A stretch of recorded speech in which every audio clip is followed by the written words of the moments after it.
Welcome, everybody. Welcome back to another Let's Talk Jurassic. It's been a while. Welcome back, all those returning viewers. Hopefully there's some lurkers out there. If you're lurking, go ahead and type some stuff. We'd love to hear from you. I am excited to get back to talking about Jurassic.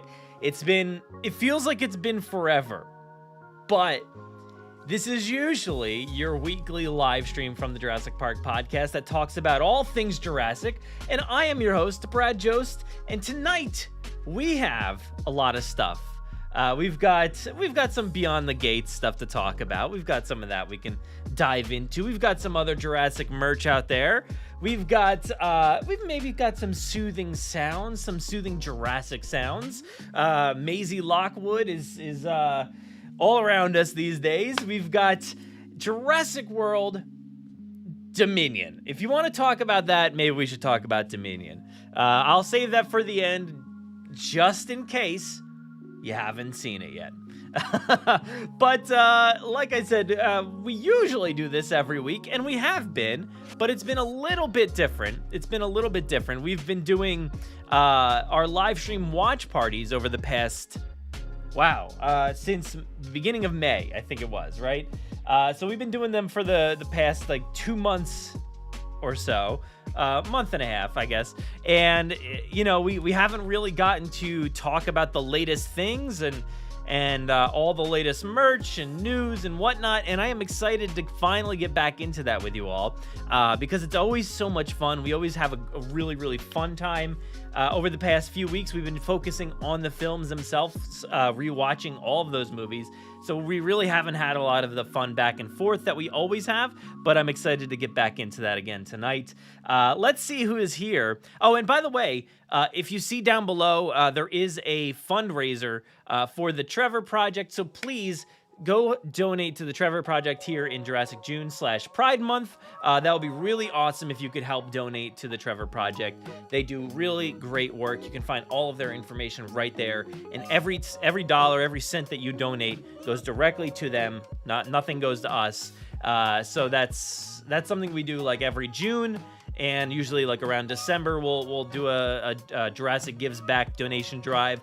So go ahead, donate down below, and that'll be awesome. So, and thank you ahead of time if you choose to do that. And if you don't have the money to do that right now, just share it. Tell people that we're doing this and let them know that they can go ahead and donate right on our YouTube channel. It will be on every video, as long as I remember to put it on there. It will be on every video on our YouTube channel throughout the month of June.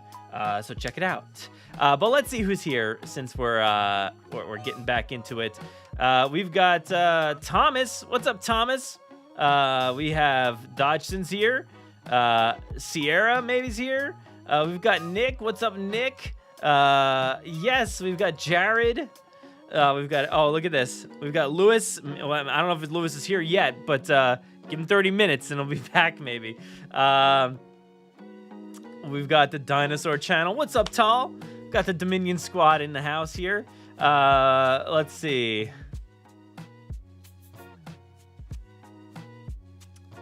There's a bunch more people here. Let's see. We've got Matthew here. Sayan. Sorry if I mispronounce your names all the time because I'm terrible at it. Carcaro. Let's see. Mike Zilla, what's going on? We got Jurassic Souls here. We've got Steve here. What's going on? All right, so let's I guess we just get into it, right? Is that what we usually do? It's been so long. Oh no. Yeah, all right, so let's dive into this portion of it here. Oh, look at this. I didn't even realize this was on the website. I kind of forgot. Going over to our website, gonna promo some things that we've been working on recently. So over on the website, you will see here, Tom has a great article about Jurassic World Evolution 2's launch, which I think this is from yesterday. But the new DLC launch, so you can check out that there. Tom, I don't know. Let's see if he put it in there. I'm not sure if he did or not. And we'll check it out in a minute. But oh, look at this. Look at these shots. Oh, so good. I cannot wait to dive into this. I am very excited to dive into this Biosyn update here. I've been hearing really good things about it. I'm very excited about it. But okay, he didn't put the link in there, but I'll show you in a little bit. And then also, we put out an episode the other day. Our release schedule has been a little weird over the past few days. Typically we put out a Monday every Monday. We put out an episode every Monday. Typically we put out an episode every Monday, but this week we didn't get a chance to do it yet. There's a lot of things going on behind the scenes that I'm trying to deal with, but there will be some more content coming soon. But in the meantime, this is from last Friday. I had the chance to upload my reactions to seeing Jurassic World Dominion, so please go check that out. That was a really fun episode. I recorded some thoughts in my car as I was waiting to take a train to New York City, because I got the chance to go see it in New York City. With some of the cast was there, and that was awesome. Got to see Jeff Goldblum in person. Got to see DeWanda Wise. Bryce was there. Emily Carmichael, Colin. So it was really fun to see the movie in New York. So on my way home from the city, I was recording all of my thoughts about seeing the movie, my first reactions. Not really a review or anything, but please check out the first reactions here. You can go to JurassicParkPodcast.com and check that out. What else? Anything else on there? Tom put up a review of the movie. So if you want to go check out Tom's thoughts of the movie, you can do that right there. That's a good thing about the website, is it's not just my thoughts and feelings. There's other writers, there's other people on there. So if you want to check it out, Tom is on there quite a bit. Tom handles a lot of the different articles and stuff that we do. But yeah, there's a lot of cool content on there, so please definitely go check it out. And what else do we want to do? Real quick, want to showcase what we've been working on over on YouTube. So let's go back over to that page there for a second. Hey, we're live streaming right now. Look at that. We've got fundraisers on all these videos.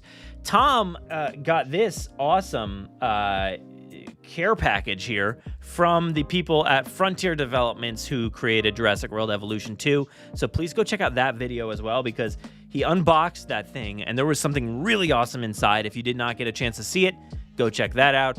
Again, I put up my spoiler reactions on there. I also unboxed a Jurassic Pro Dart Zone tranquilizer dart gun thing, so go check that out. It was really, really cool.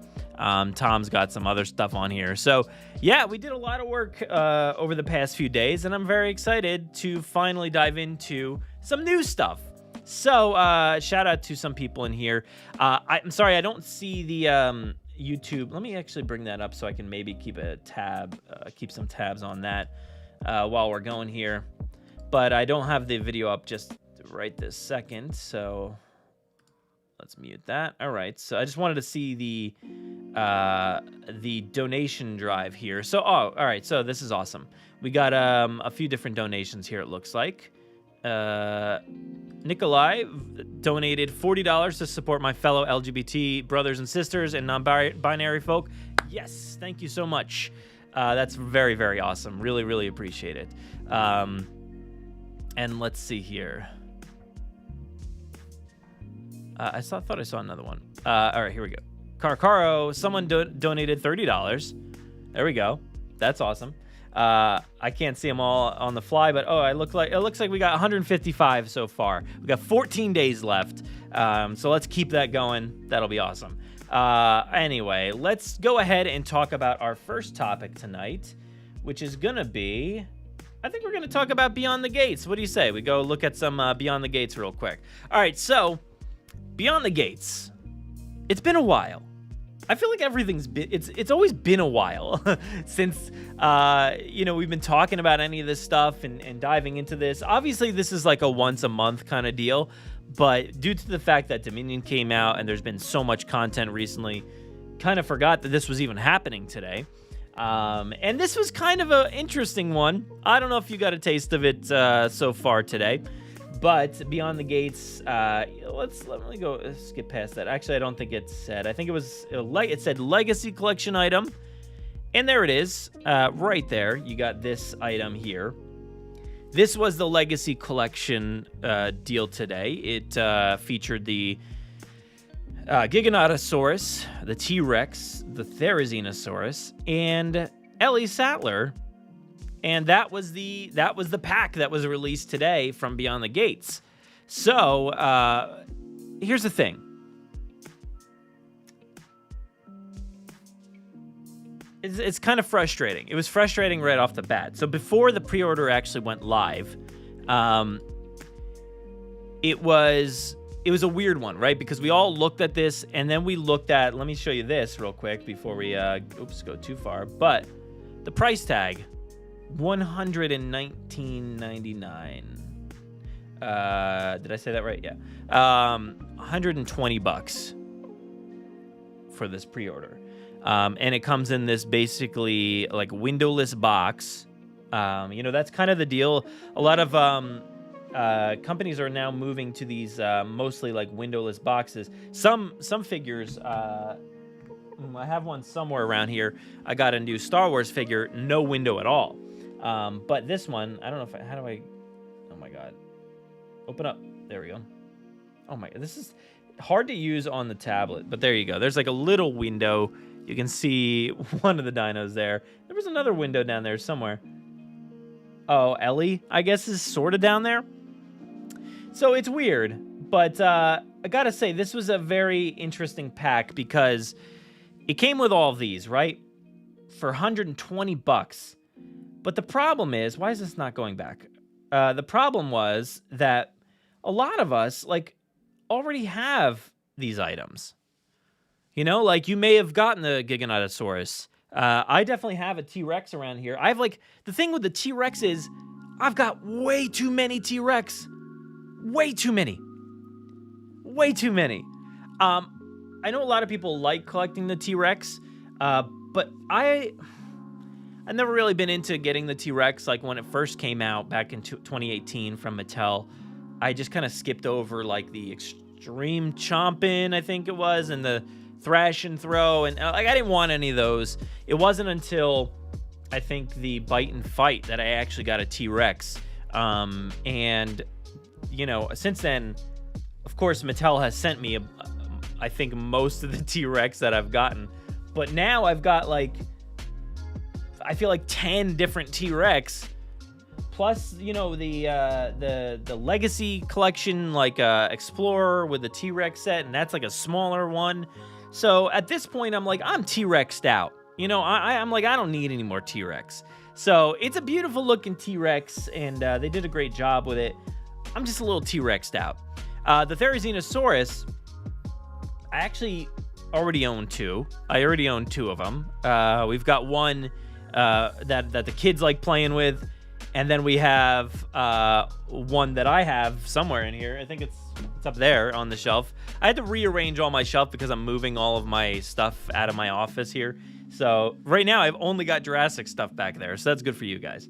I have two Therizinosaurus already. I don't have a Giganotosaurus. I was kind of going to play that by ear. I don't love the way it looks, but I'm sure I'll eventually get one at some point. But it was kind of a bummer to see all of these things already mixed into Ellie Sattler.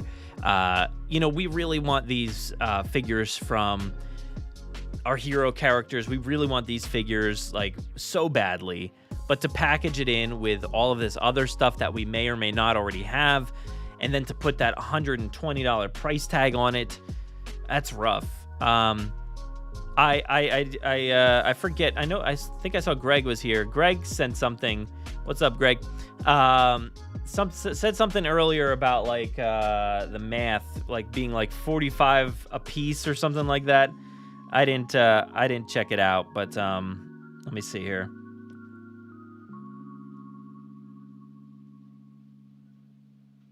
Okay, now that's even more. So it was 40 plus 40. What was that? 35, I think, for that. That's 115 plus $8 for Ellie. That's $123. So 40, 35, and then $8 or so. That's where I was going with that. $40. That's what the Indominus is, and you can currently buy the Indominus on shelves at Target. So it checks out. The money checks out there. It's legit. But I'm just that is just so much money. like for all of these figures. I don't need a $40 T-Rex right now. I will say $35, I wouldn't hesitate to buy the Therizinosaurus because that thing's amazing. And I would gladly have another one of those. But it mostly hinges on the T-Rex for me for some reason. But I really want Ellie. It just stinks that she's packaged into this massive thing that, you know, will likely, if it does go to Target, which it seems like it will, all the things that we've seen so far have actually made it to Target, and they're very well in stock. I imagine this is going to be like a lot of things. It's just going to sit there for a very long time on shelves, and then it'll go down to like $20, and then, you know, something like that. Maybe one day we'll see it for like $10. That'd be ridiculous. But I have a feeling that's going to be the case with a lot of the current toys, is they are stocked like so heavily. They are so heavily stocked with every single toy. I don't know about all of your Targets, but my Target is bursting at the seams with Jurassic toys. They literally don't have enough space for it. They've got overflow on the main shelf already. There's like stuff just everywhere. And then they've also got the end cap, both sides of the end cap, that's across from it. So you've got this side, the front, the other side, plus the top, everything up there. Plus they're stacking stuff up because mine doesn't have like the nice big display. So they're stacking stuff up and basically to the ceiling. And then there's also that cart that's like in the middle of the aisle that they've also got a ton of things on there. It is just bursting. And then there's also the home furnishing section. There's like pillows and garbage cans and all kinds of different things over there. So I have a feeling that if we stay patient with a lot of these figures, they're going to get clearanced out soon, like soon enough. Like surprisingly, Hammond Collection is stocked, dude. Like there are so many Hammond Collection figures out there. There are so many of these, where is it? What size is it? This massive Giganotosaurus Funko Pop. There are so many of those. Also the Atrociraptor one. Do I have that up there? I think I took it out. Whichever one it is. I forget which one I bought. But they've got so many of those, and it's wild right now. So I totally hesitated on this. I did not go right away to check and to buy this. It was only until like the afternoon where I was like, oh my God, that price is wild. I'm not buying that. So I did not pre-order this. And I wouldn't have been able to because apparently it wasn't even available right away. So we've got a big chat where we talk about, you know, these things. And yeah, it seemed like there was a big issue this morning where it either was taken out completely by bots, where bots pre-ordered everything, or the pre-order just didn't work for some reason. Maybe it has something to do with the... Well, I actually think we can rule that out, though. There was a lot of thought that maybe it was due to the promo code that's out there, or whatever it is, the coupon that they've got out there right now. It's like buy one, get one half off. And that's for like all Jurassic stuff, I think. So I think you can cross that off the list because the promo code thing or the coupon is still there. So it's not like they like adjusted it. It's still available. So they're just like, all right, I guess this is going live. Yeah, so it is available now for pre-order. I think it's still up, right? Yeah, pre-order now. But it took until like late afternoon or so, or whatever it was, to actually come back to be able to buy it. Yeah, so you can see it right here. Buy one, get one 50% off. It's still available. So you could technically get this one real cheap. Yeah, so it's interesting. It's interesting, but I don't love that Ellie's packaged in there with all this other stuff. I kind of wish Ellie was in there with maybe some other smaller dinosaur, like Grant is, like Kayla is. You know, like why isn't Ellie in there like that? Maybe eventually we will, but not yet, not yet. It's insane, right, Greg?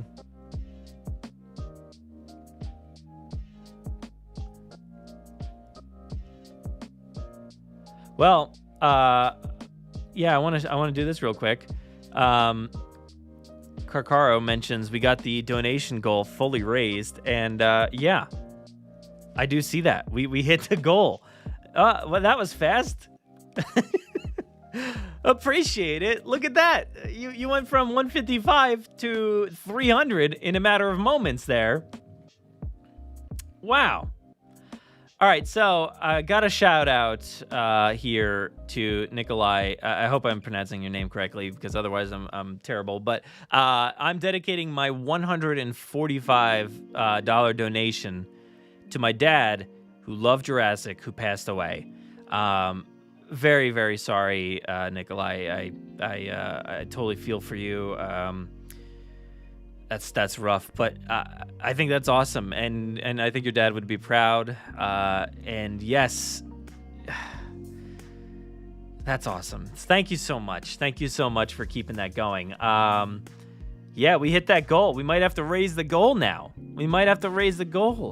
Let's everybody give a round of applause to Nikolai there for being a dedicated fan and paying tribute to his dad. And oh, that's awesome. That is so cool. Oh man, that was great. Look at that. Donated the remaining goal.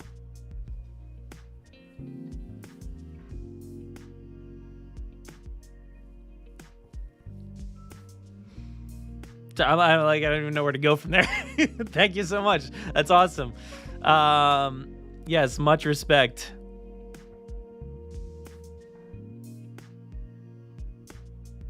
Very cool. Awesome. We got Jurassic Dave here. What's up, Jurassic Dave? All right, so I feel like we talked about this thing enough, right? This Target exclusive thing. Let's see. Anything else you want to talk about here with this? There you see all the... I always forget that they're there, which I guess is a good thing, those scanners. So they did a decent job of hiding them. Yeah, I mean, I do like that box. That box is kind of cool, but like, I wish I could see the products. Can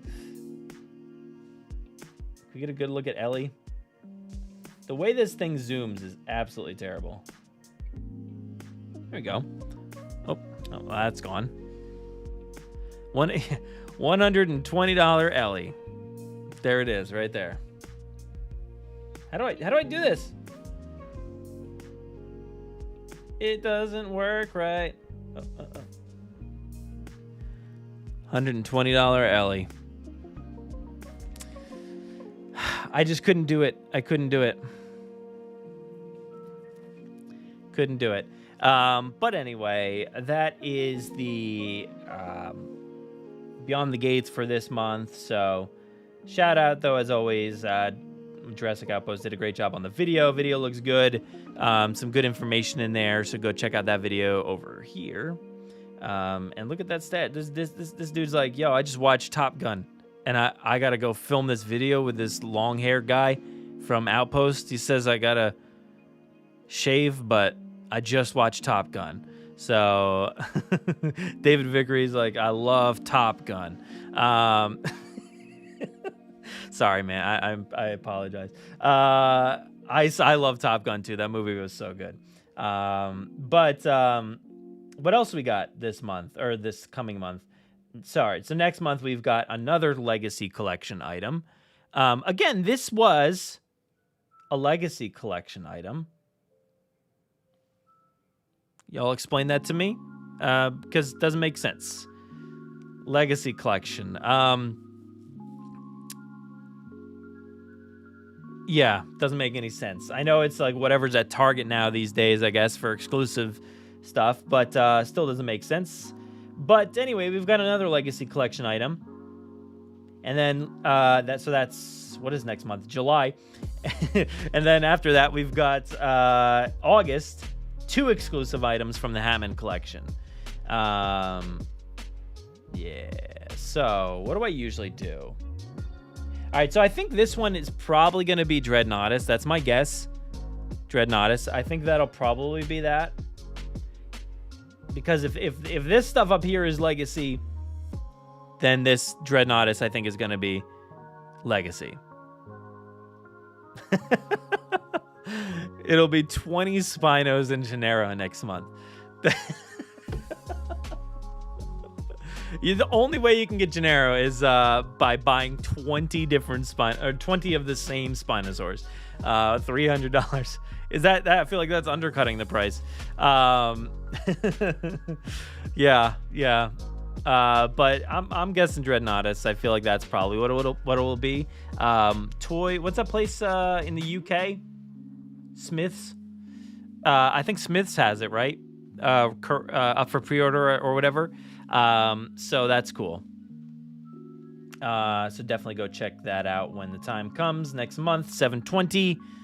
That'll be cool. But the Hammond collection items. What are we expecting? Are we expecting Ellie? Let's see. Let's go over to Collect Jurassic real quick, cause there should be a list here somewhere. Here's the checklist right here. CollectJurassic.com. The checklist. Let's check out that Hammond collection checklist. Oh my lord, what is happening? Did I pass it?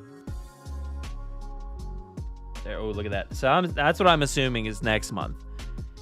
Total guess, but we'll see.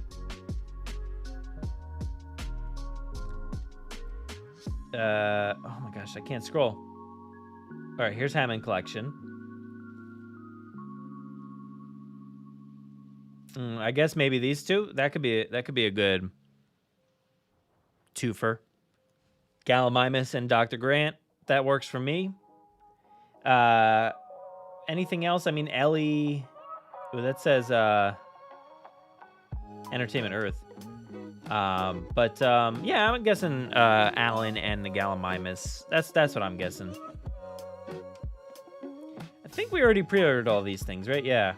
And then I think we got everything else. So yeah, that's my guess.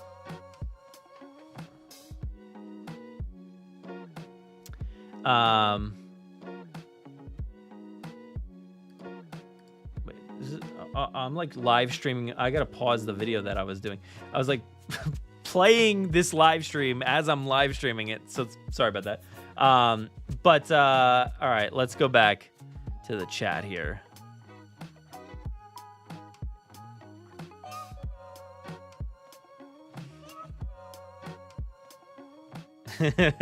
It'll be every wrong version of the Raptor squad. Every wrong. Oh god. 50 Rexes in a Gennaro, yeah.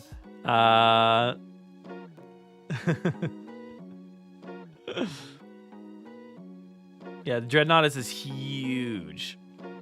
What's their excuse for no Momentosaurus yet? I have no idea. Yeah, that would be cool. Where are the Atrociraptors? I don't know. They're somewhere. They're somewhere out there. What's up, Andrew? Good to see you here. You've ventured over from Twitter, I see. Thank you so much for joining us. Let's move on to our next topic here, which is going to be some more toy stuff. And this is all thanks to Greg. Greg shouted all this stuff out in the chat earlier.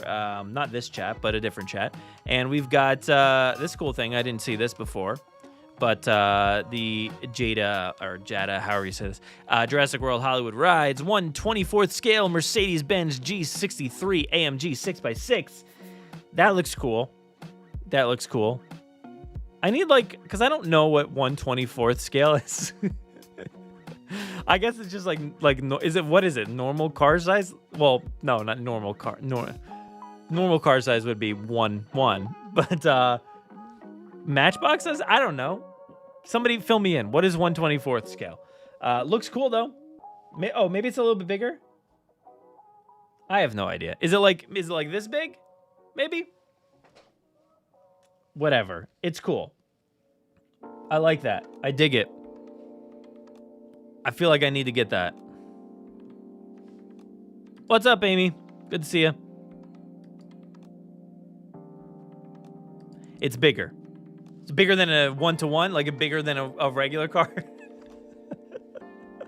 All right, so I dig this. But It's got real rubber tires, opening doors and hood, a detailed engine and interior. Very cool. $21.99. Not bad. Very cool. Bigger. Why do they always have to go bigger? Why was that line? That line was not in the movie. 10 inches long, I think. Wow. 10 inches. That's very long. I feel like that's a really good deal for a 10-inch vehicle. Who knows? But that's pretty cool. Another fun thing I wanted to show, also that Greg sent over. Oh my God, hit the right button. Come on. What is this? Jurassic Park Cos Cup? Dennis Nedry?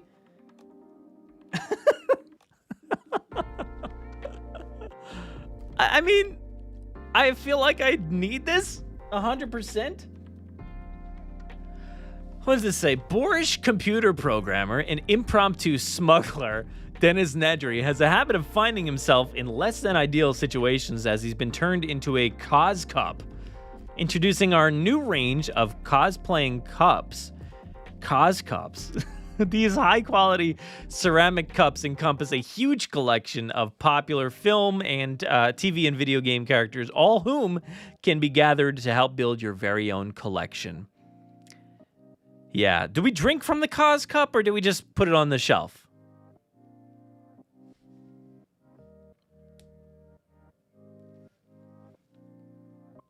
Yeah.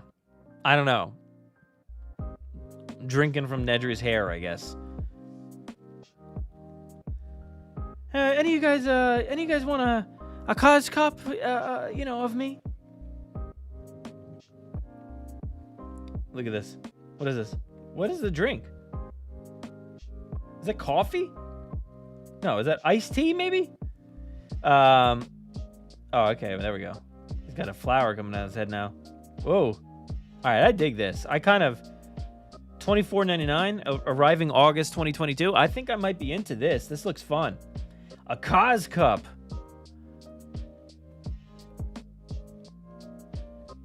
That's cool. Nikolai asks, is the Alan and Dimetrodon figure set out yet? It should be. I think it's shipping now. I feel like mine's showing up in the next day or so. Where did I get mine from? Let me check real quick. I feel like I got it from Amazon. Yes. It says arriving Sunday. So, Alan and the Dimetrodon will arrive Sunday. I feel like I've seen some people's have already arrived, I guess, depending on when you pre-ordered it, probably. But, yeah. Oh, Lewis is back. But unfortunately, this could be the last message for today's stream. But next week, I can fully join in. Keep Dominion stuff for me. We're going to talk some Dominion stuff in a little bit. We might be running long here, but we'll talk a little bit about it. But this Cos Cup is cool. We've got another one here, though. The Ian Malcolm Cos Cup. This one's not as fun. I feel like the Nedry one is just, like, super fun. Like, that face, the Barbasol can, the ID badge, the logo on there. What is the back? The back's like nothing. It just looks like a Lego guy or something like that. But that's a really fun one. Malcolm, it's boring. Just like very like angry looking Malcolm.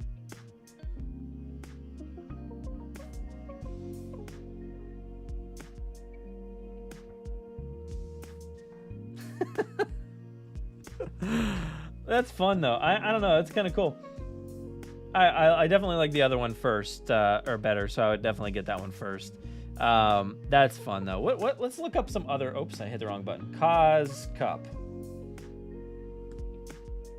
Oh my gosh. Back to the Future Cos Cups. Uh-oh, Greg. What have you done? Yeah, that's pretty cool. Oh, Ghostbusters Cos Cup. Man, these are weird. Ghostbusters. Oh, this is cool. I don't know. Might be collecting some more weird stuff here. But there you go. There are the two Jurassic Cos Cups. Whatever they are, they look kind of fun. Gotta order it. Yes, I agree. Amy wants the cup. Oh no, they turned Nedry into a marketable cup. Yes, they have. Yes, they have. But that is the cups. Now, let's move over to something maybe a little soothing. This was interesting. Calm. I don't know if you guys use the Calm app. Look what you've caused, Greg. Yes. What have you done? What have you done? They look so fun. But the Calm app is, I guess it's got some soothing sounds. I don't really know a ton about the Calm app. I feel like I maybe have downloaded at one point. Do I have it here? No, I don't. I guess I don't. How do I, where's the App Store? Let's try to download this real quick, see what happens. I feel like you need a membership or something, right? A subscription. Usually with these like meditative apps, you definitely need some sort of subscription here. It says in-app purchases. Let's go ahead and install that real quick, see what that's all about. But you do have some Jurassic World Dominion soundscapes here, Biosyn Valley Tour. So I guess you can kind of get the sounds of Biosyn Valley, take the grand tour of the Jurassic World Biosyn Sanctuary in this all-new soundscape featuring various environmental and dinosaur sounds. That sounds very comforting, very comforting. Just sitting there like, I'm going to go to sleep. And then you just hear like a T-Rex like, just like come down and like chomp. Yeah, no, I'm waking up. I'm waking up when that happens. So let's see what happens here. Let's give us any more information. Take a deep breath. This is going to be locked, so I can't actually do anything there. But that's pretty cool. I appreciate that. They released Star Wars content for Headspace. I did see that. Well, look at this. This background. Feeling real calm right now.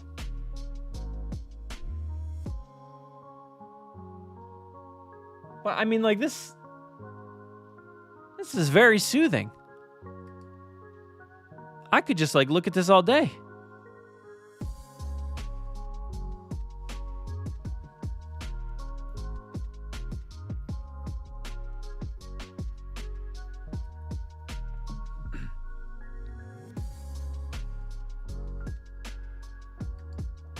Ooh, Greg, I might need to do that. Might need to go ahead and get myself that free week trial there. That is cool. I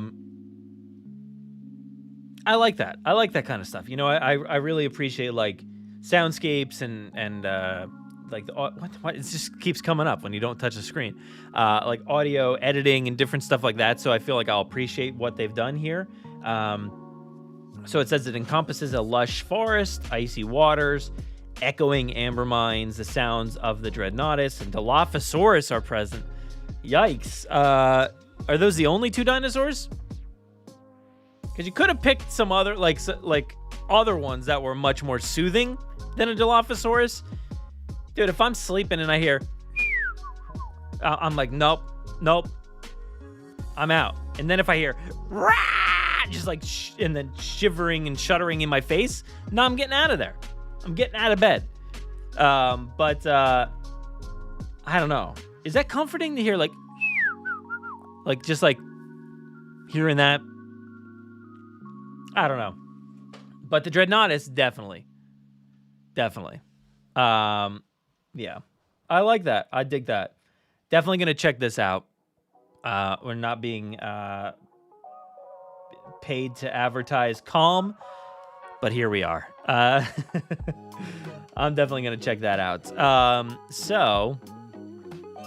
Oh yeah, and let's see. Do I have anything else here? All right, so yes, let's move on to our next topic, which is, I got distracted here by this nice soothing waterscape here. Oh man, whew! Look at this all day. Dilophosaur. Let's move on to our next one here, which is going to be Maisie Lockwood Adventures. I don't know about you, but I got Maisie Lockwood Adventures here. Off the Grid, the new book by Tess Sharp. I've read the whole thing. on the first day that it came out. What am I doing? Read the entire... Well, actually, when I say read, I mean I listened to the audiobook. Unintentional Owen Grady quote here. Because what does he say in that movie? He says, I read your book. I loved your book or whatever. Well, the audio version or audiobook version. That's me, because I said I read the book, but I really just listened to the audiobook, which was nice and a breath of fresh air, because with The Evolution of Claire, also written by Tess Sharp, it never came out with an audiobook. So finally we have an audiobook here.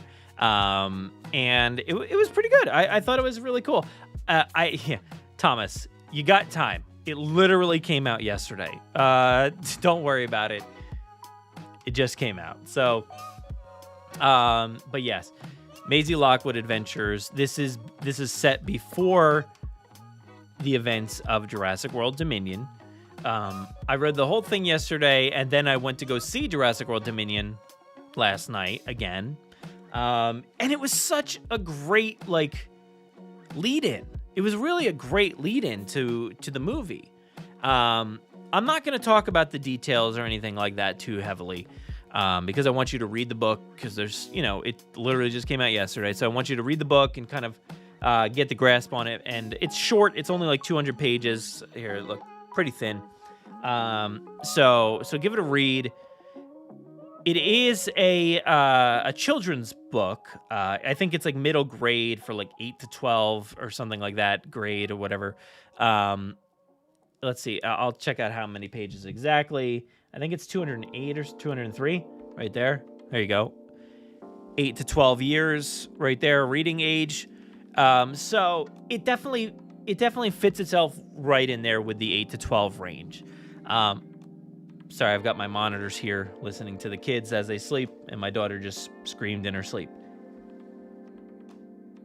She's okay, though. Oh, thank you, Siri.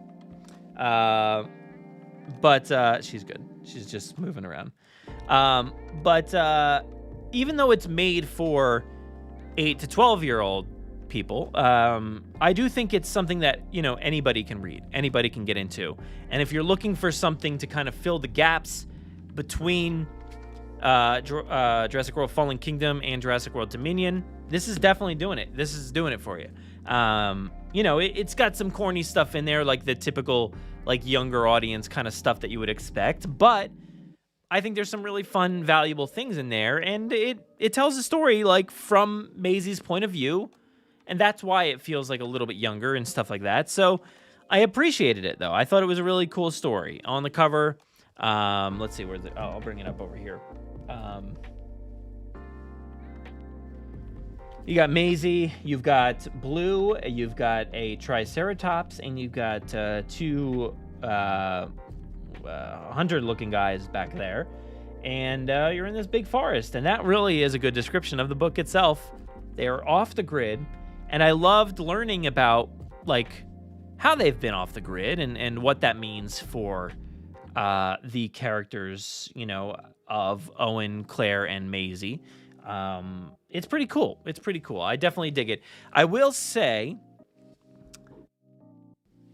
since I read the book and then went right into watching Jurassic World Dominion, a few things felt a little disconnected, slightly disconnected.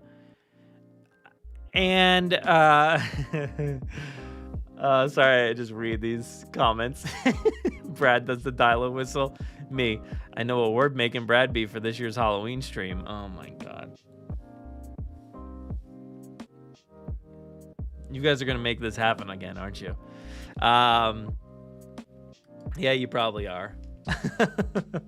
But what was I saying? I was saying things were felt very minimally disconnected. It wasn't a big deal. I wasn't well, let me throw this thing out now because it was, slightly disconnected. There was, let me think, how many things did I notice? I think I maybe noticed one thing there, and then, there was one line, which I won't reveal what those connections or disconnections, I guess, are. But But John asks, is the book canon? Look, I mean,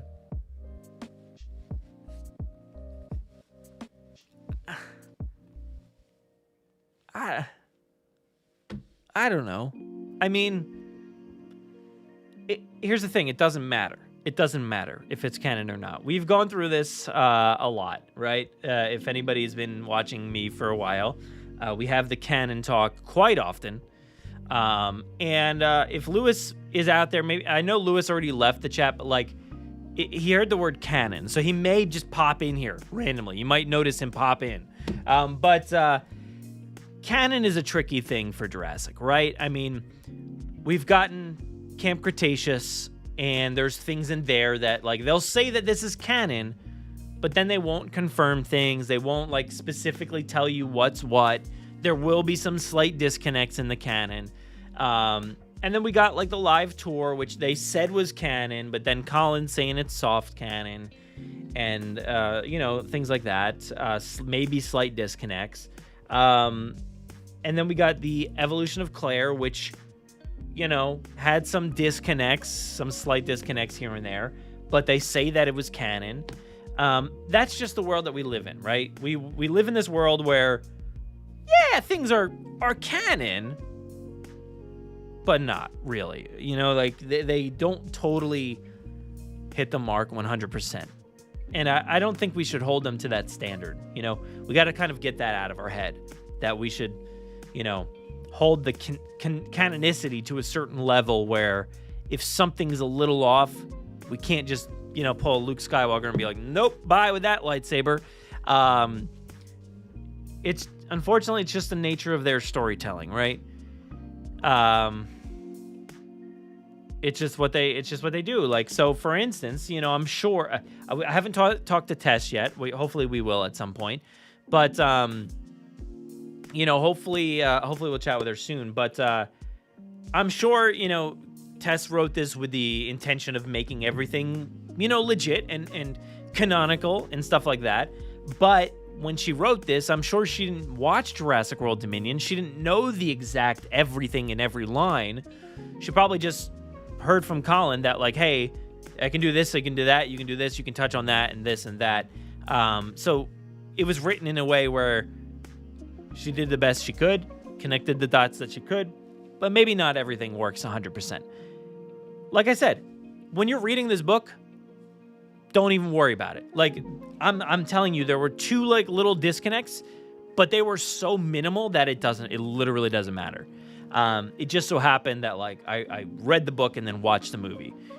For the most part, you probably won't even realize that these slight disconnects are there. Yeah, Jared, just very, very minimal. One was like a quick line from Maisie in the movie that I was like, that doesn't really line up, but also it could just be hyperbole in the movie where it's just like, oh, you guys, blah, blah, blah. And then one thing was like so minimal that like it really doesn't matter. Like, but yeah. And Jurassic Raptor, yeah, everything is canon until it's not. That is our motto here, I think, on the podcast. Yeah. Carl says book and movie canon are separate, but elements can be combined. No, Crichton and movie canon are separate. They should be separate because they're two different things. They're two timelines. They're the multiverse, right? Where the timelines are skewed and different.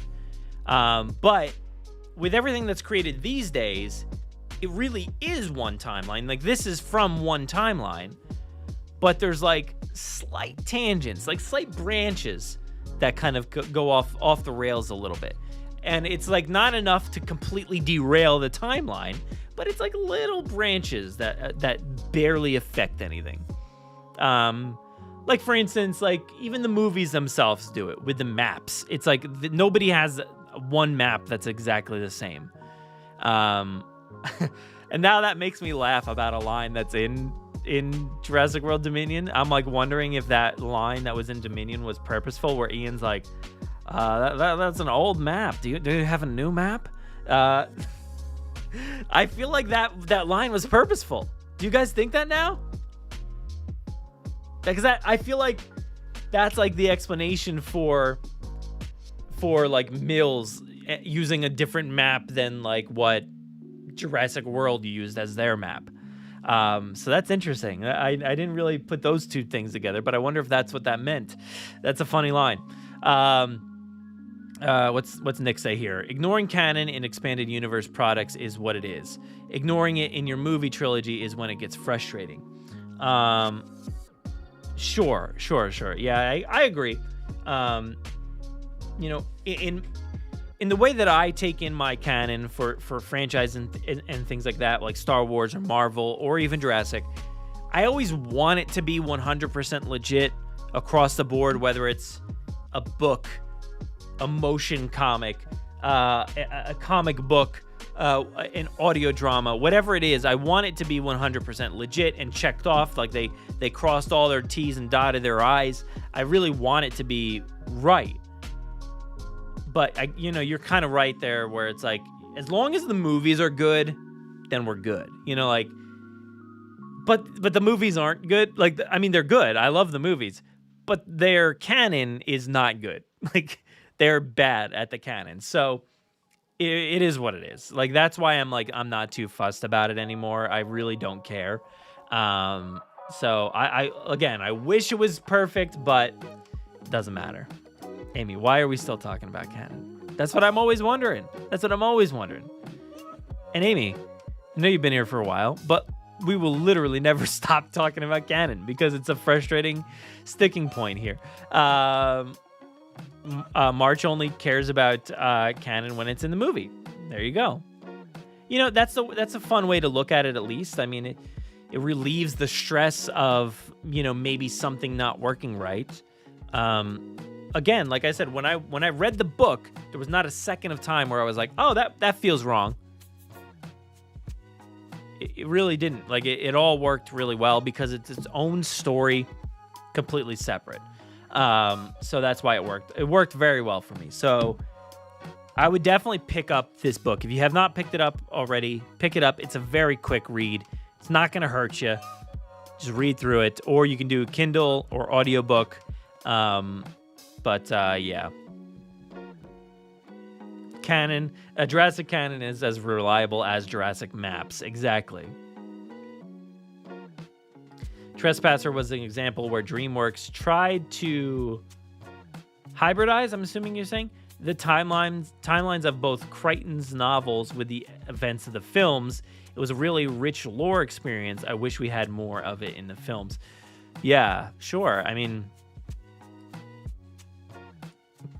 that would be nice.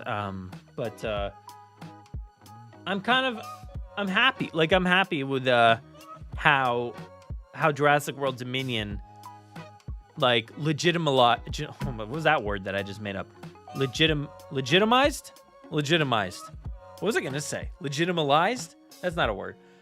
Legitimized, like, so many different things and threads, and then brought them into one story and made other things feel more concrete, So yeah. What's up, Allosaurus? How you doing?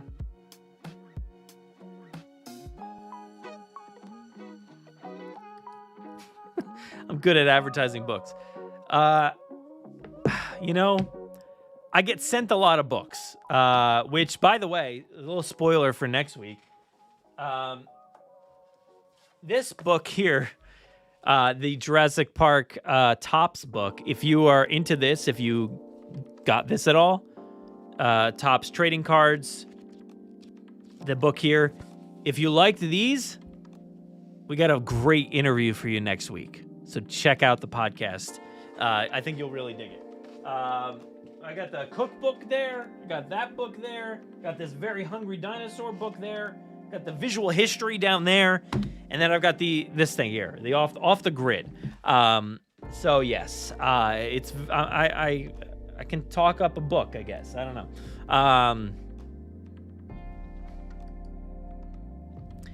Brad struggling on Jurassic World Evolution 2 is canon. Cue segue if you haven't talked about that. I haven't really. I haven't talked about Evolution 2 because like I barely pay attention to like the updates and stuff like that. I'm gonna dive into that game hopefully soon. I'm really, really excited to get into that, and I want to get into it while like I'm very excited about all this movie stuff and all that. So legitimized sounds legitimate. Oh, there we go. That's where I was trying to go. Legitimately, maybe. Legitimately. Now none of it sounds right. Legitimately? No. I don't know. You ever like say a word too many times and then it just legit doesn't work at all? Yeah, so legitimized.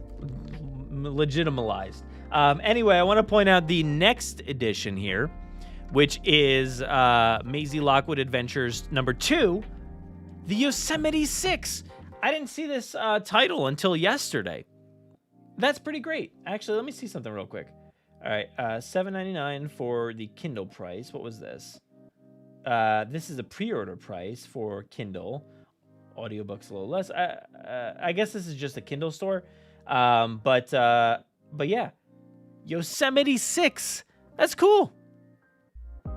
That's cool. I didn't hear about that until yesterday when I was looking up the book and stuff like that. So I don't know if there's any new information here. No.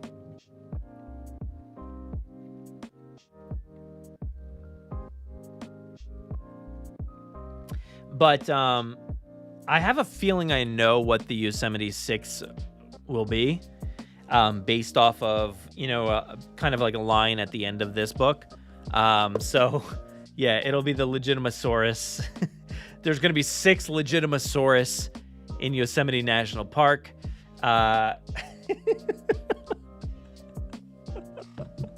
Oh, Steve, that's too good.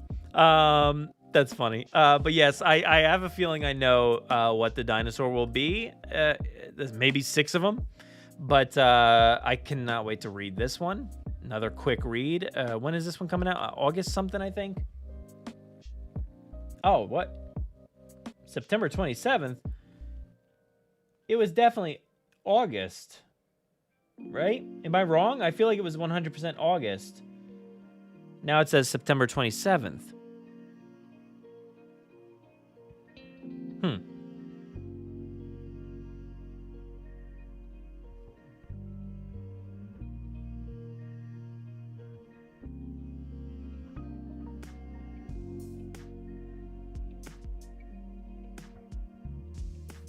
Yeah.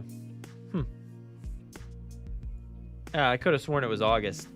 I was like, that was a quick turnaround, but 1 month off, whatever. What are you going to do? But there you go.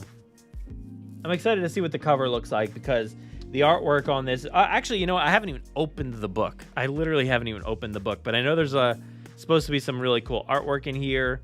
Let me shout out the illustrated by Chloe Dominique. Yeah, there's some really cool like artwork and stuff in here. Much like the cover. So, that's cool. You know what? Honestly, I feel like this is a book where I would sit down and like read this at bedtime with like my son or something like that. I feel like he would absolutely love this. Man, there's some really cool artwork in here. And it helps legitimize the story.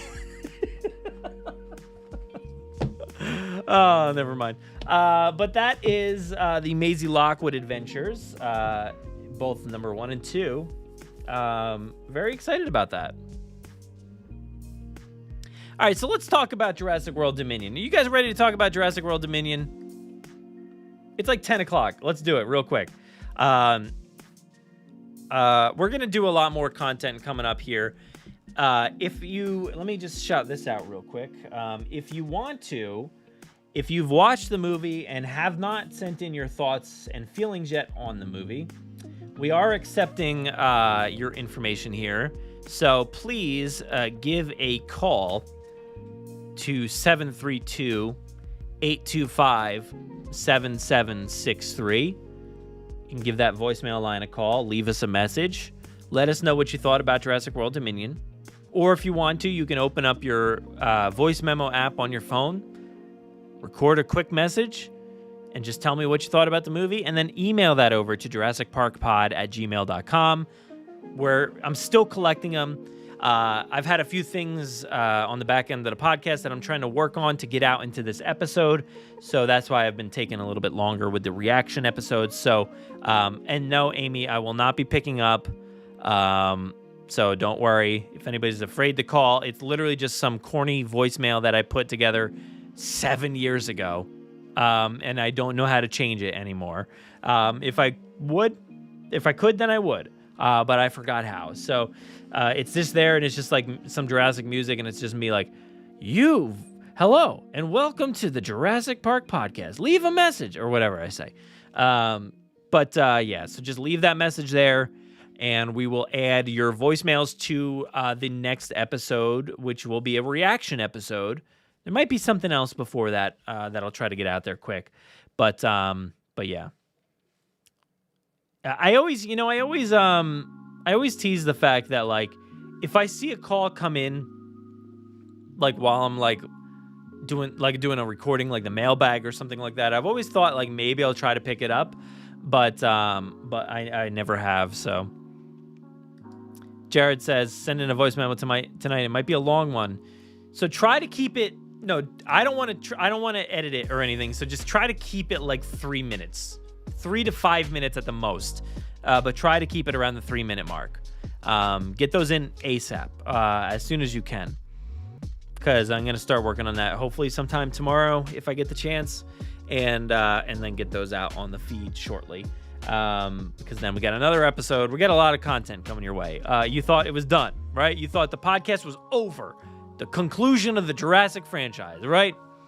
It's over.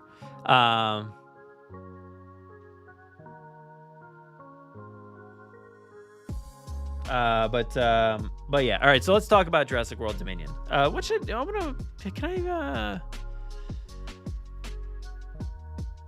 this. Oh, no, not that one. This one. I'll just stay down here, so you guys can have that up there, and call whenever you want to. But I want to know what you think of Jurassic World Dominion. So just a warning, we'll probably dive into some spoiler thoughts here quickly. So if you don't want to know anything about the movie, if you have not seen the movie, I'll talk to you later. We'll talk next week. Come back 9 p.m. Eastern Standard Time for another Let's Talk Jurassic. But yeah, we're probably going to talk about spoilers here, and I cannot keep the chat safe completely. So do your best out there. But I do want to talk about some of the fun details in this movie and some of the most fun stuff, spoiler wise. So this is me just wasting time while people leave. But yeah, Jurassic World Dominion. I love that movie so much. I said loved, but like I still love it. It is amazing. It is so much fun. I keep saying that word. I cannot understand what any of these reviewers, the critics or whoever, what they're talking about. I have no idea.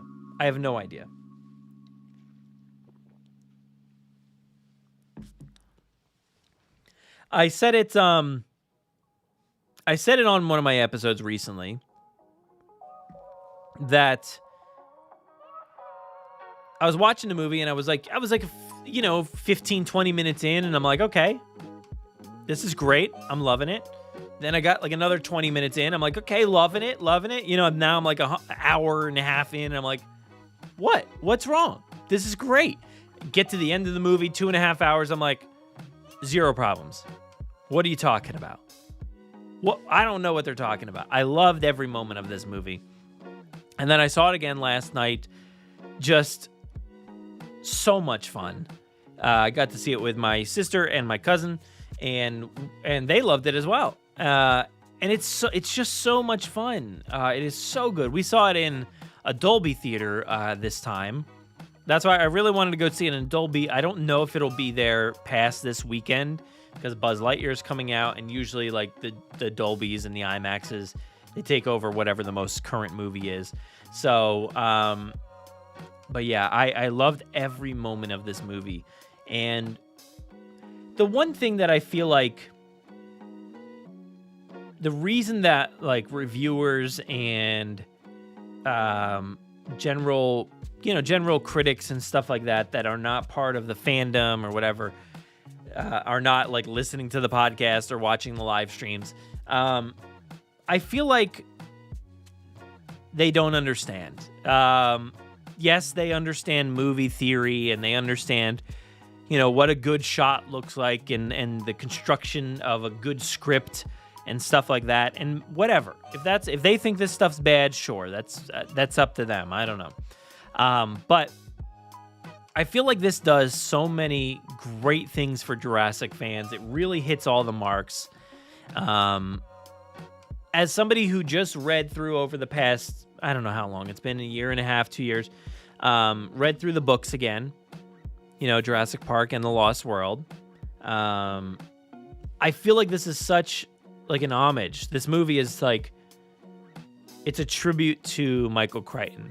Now, who knows? Maybe Michael Crichton would have saw this movie and been like, that garbage, I'm just going to focus on, I don't know if he talks like that. Why does he talk like an old prospector?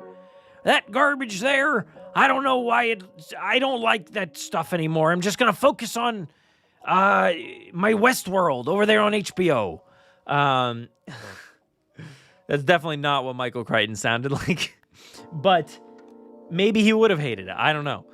But I feel like it's such a send-up to Michael Crichton. It feels like it calls out so many, scientific things. Maybe it doesn't go truly deep into the science, but neither did Jurassic Park. Jurassic Park didn't go all that deep. Yes, they had scientific conversations and a lot of, talk about that, but they just went as the same level of deepness in this movie, I feel like.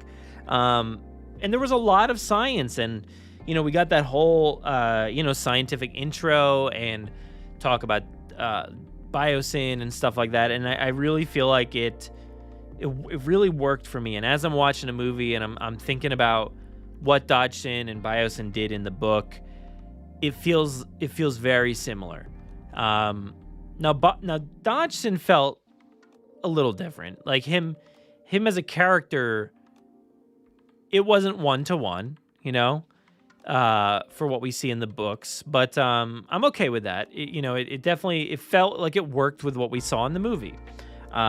He's strange, but like I feel like it worked for what they were trying to sell us on. But yeah, I kind of like, do I wish like maybe he was like a little bit more like evil or something like that? Maybe, but like I don't care. I love everything that we did get. So yeah, I feel like when it comes to the critics and stuff like that, a lot of them maybe never read the novels, so they're really not getting these call outs, things that like really feel like they're part of the book universe. I know a lot of people have been talking about it, that like the books were never truly about the dinosaurs, which I agree with. I mean, like, they told us about the dinosaurs. They told us how everything came into existence, and we had a lot of dinosaur attacks and things like that. But the way that they told the stories in the books was, it's like characters, science, dinosaur interaction, characters, science, dinosaurs. Characters, science, dinosaurs. It was just like repeating that like formula over and over again. So that's exactly what this movie felt like. It felt like a through line of the characters on a certain journey, one set of characters on a journey to save Maisie, another set of characters on a journey to save the world with their science and try to figure things out with the locusts and stuff like that. That all felt so legit for me. I gotta stop saying legit at this point. I've said it way too many times. But that worked so well for me because that felt Crichton. That whole, original trio storyline was so Michael Crichton to me. And then within all of that were dinosaur interactions. And that's how the book felt. The book felt like We're not going to tell you a lot. We're just going to throw you into these situations with these terrifying creatures, and then they get out of them, and they're on to the next, you know? Which I loved. I really loved that. Like, I think a movie like this for people can feel very rushed or not focused, I guess. I don't know. But to me, like, they really kept the through line, like, really steady. There wasn't, like, moments where I was like, oh, I don't know where I'm going, or I don't know who I'm following. I know a lot of people, you know, complained about The Rise of Skywalker in a very similar way, where that movie got started and it just went 100% of the time, went all these different planets, all these different places, and people couldn't really keep up. And I can kind of agree with that sentiment a lot more than this one, because I feel like as I'm watching the movie, they kept you really invested in the storyline as all these different interactions, these dinosaur interactions are happening. So I never felt lost. I never, like, didn't know where I was, or I had a lot of people tell me, because, you know, a bunch of people saw it before I had the chance.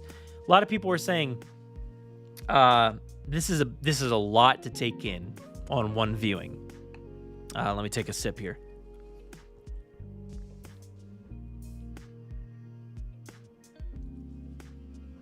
But I totally disagree with that sentiment, because I watched it, and then when I got out of the theater, I felt like I knew every bit of this movie. Like, they told it to me so thoroughly, kept me involved in each storyline, and I just loved every aspect of it. I was never lost. I never felt too rushed. I felt like every scene got its due. It really worked for me. And I tried to watch it yesterday with some other people's critiques from the community and stuff like that the editing was bad or the story was weird or whatever. I didn't see it. I couldn't. There was maybe like one scene where I was like, okay, maybe that was edited fast or something. But like, when I'm watching the Malta sequence, I am just like ecstatic. Like, that scene is so good. I feel like the directing, the editing, everything visually is like stunning there. Everything works so well. The way that they cut through all of these, it's just, there's so much movement to that whole sequence. It is so thrilling, so fast paced. I love that it's so kinetic. Like, you get to see Claire she's like in the back of a truck as Owen, like, she's going this way and then Owen's going that way. It's like so kinetic, and I love that. It was so good. But yeah, I'm gonna go to some of your comments here to catch up here for a second. Greg said going again tomorrow. Steve said 100% with you. If anything, I wish it was an hour longer so we got more of what we got, because it was all great. Yeah, sure, I agree. Maville says, so glad you loved it. Same here. Absolutely perfect and an absolute blast.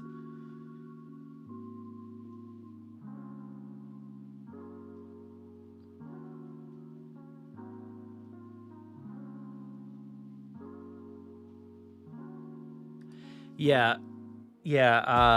Henry Wu watching the Locust Swarm move and dance. That was really great. The end of the movie there, and it's just like, it was so beautiful and very different than I expected them to go. Like, look, I mean, I think I don't think there was a person out there that thought Dr. Wu was going to make it through this movie alive. But he did. And again, that kind of leads me to like some other people's criticisms, and I know a lot of people take things that they wanted to see into the theater, and then when they didn't come true, it hurt you a bit, and you're like, you feel like you dislike the movie because of that. I had so many thoughts and theories, and everything that I've said here on the live streams or on the podcast, so many of them. But like, I didn't let any of them hurt me. They all just became, noise in the background, and it didn't matter anymore. Of course, do I wish they did some of those things? Sure, but what I got was so thrilling and so awesome that it doesn't matter. Like, yes, I want to see those storylines that I've outlined before, but like, it's okay. It's all good. Nick says, I just wish they actually wrote a character arc for Owen. I felt like I didn't really know anything about him going into or out of the film. He's just a guy who can do anything. Yeah, I mean, sort of. Yeah, I mean, we know like the most minimal amount of backstory for that character, right? Like, we know he's in the military.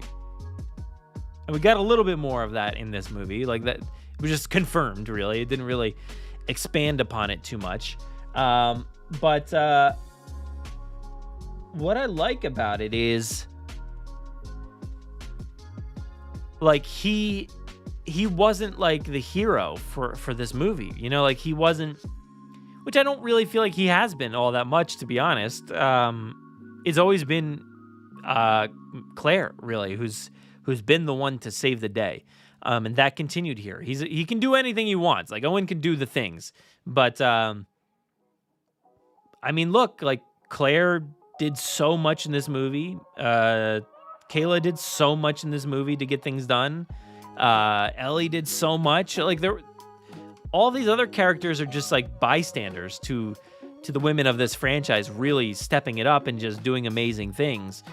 So whatever happens with Owen, like, I don't really care. Like, you know, he's got a cool relationship with Maisie, and that's fine. And he can beat up some people and ride some motorcycles, and that's good enough for me. But of course he didn't die. That was another one of my, so I'm gonna have to do like a whole episode of things that, like, I thought maybe could happen or wanted to happen. I think that would be fun to kind of take a look at all that stuff at some point.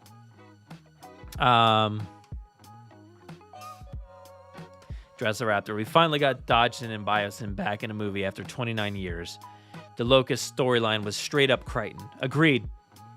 And yeah, Amy, I know it's been answered already in the chat, but not the same person. We don't really want to talk about the actor from Jurassic Park. That's something you got to look up on your own time.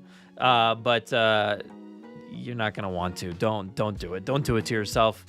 But yeah, different actor, same character, who's moved up in the world, it seems like. But who knows? We don't really know anything about him back then. And yes, one theory that really paid off was this movie was definitely about control in different aspects. Of course, I will say we did get that connection to Camp Cretaceous, which I was thoroughly excited about. You know, Camp Cretaceous came alive in this movie. And I was like, look, control. It worked. It didn't work out in the way that I thought it would.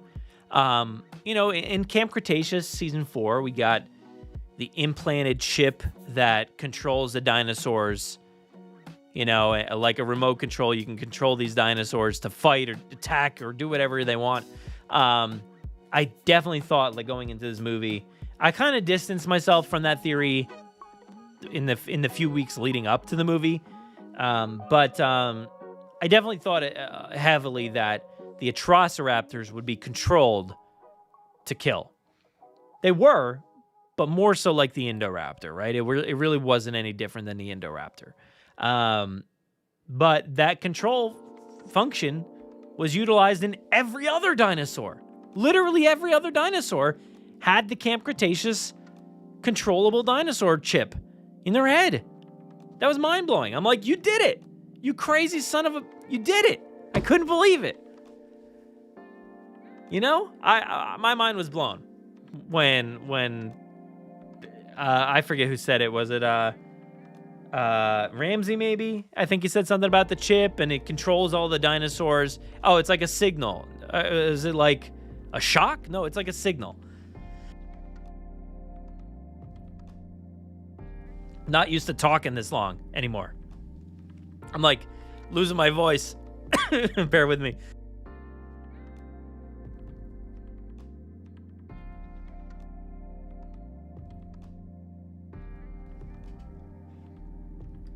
Nick says, I wish the Locust storyline was used for a Peacock spinoff series or something. Yeah, that could have been cool.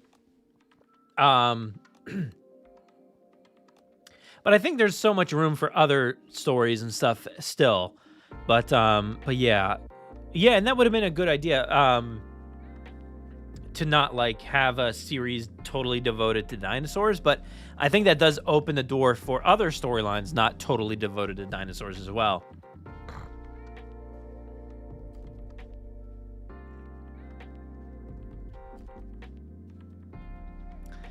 Totally love the Wu redemption. Yeah, I thought that was pretty beautiful, the way that they handled it. I think we all expected a redemption in this movie. I definitely thought he was going to go out, maybe get attacked by Atrociraptors or something like that. But that didn't happen. It didn't happen. He was, fully committed to fixing things, and did. And I think that's pretty beautiful. And he got to finally like take a deep breath and hopefully he can stay out of it. Hopefully he can just live a peaceful life somewhere.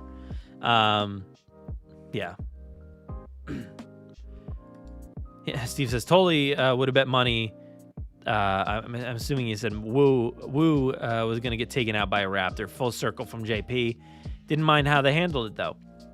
Yeah, I think the movie, like I said before, the movie did everything so well for me that I didn't mind that they swapped it, like they took it a different direction, like I definitely thought he was gonna get attacked from above. I think isn't that how he died? Like on top of the visitor center or something like that. I feel like somebody, like a dinosaur, jumped down or something and attacked him. Absolutely thought he was gonna go out that way, but after I thought it would be like a whole like, I'll stay, you go. And it kind of like, that corny moment where, he sacrifices himself for the rest of the group or something like that. But it was much better. It was much better than that. So I really love that. I really love that.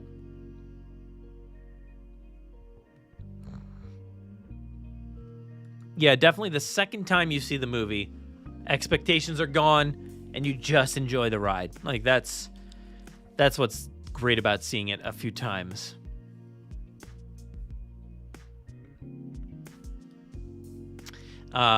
Sunset Vibe says, I wish we had more time with the Giga on screen.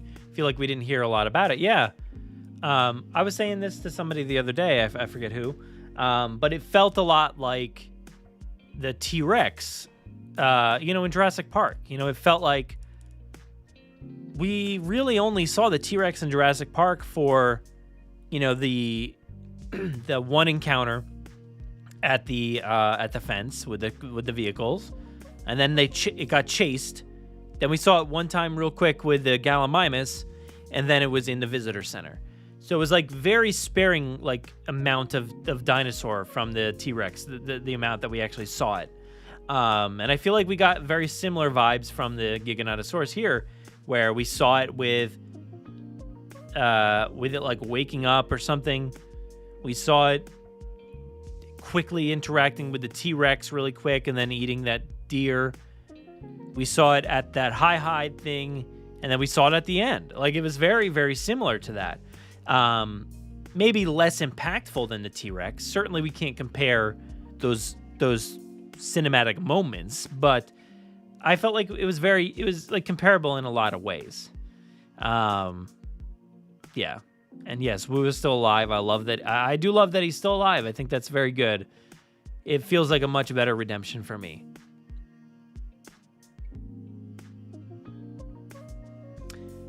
Maville says, I also liked the opening at the Triceratops factory farm. Really fits the theme of exploitation of life, has real-world parallels, and connects to the 2018 doc Dominion about factory farming. Ooh, interesting. Yeah, I don't know anything about that, but yeah, I know a lot of people were saying that like this movie, which it's understandable. It's understandable. I do kind of understand this critique that like the threads that we were promised, the storylines that we thought we were going to be taking on in this movie, we didn't really do. We didn't really take them on. Like we see all the dinosaurs escape the Lockwood estate, and and we assume that like this movie is going to be dinosaurs in the real world, all these interactions throughout the real world, but that wasn't what it was. It took a left turn and went to another facility and really focused on that facility. But I was pleased with the amount of time that we spent focusing on, moments like this, like you said, with that farm at the beginning. Of course, we saw the Mosasaurus at the beginning. We got that like now this or whatever it's called. That focus on all these different interactions. Battle at Big Rock, we saw that. Just different things like that. I was pretty pleased with the amount of time, that we focused on what's happening in the real world. So I was pretty good with that, to be honest.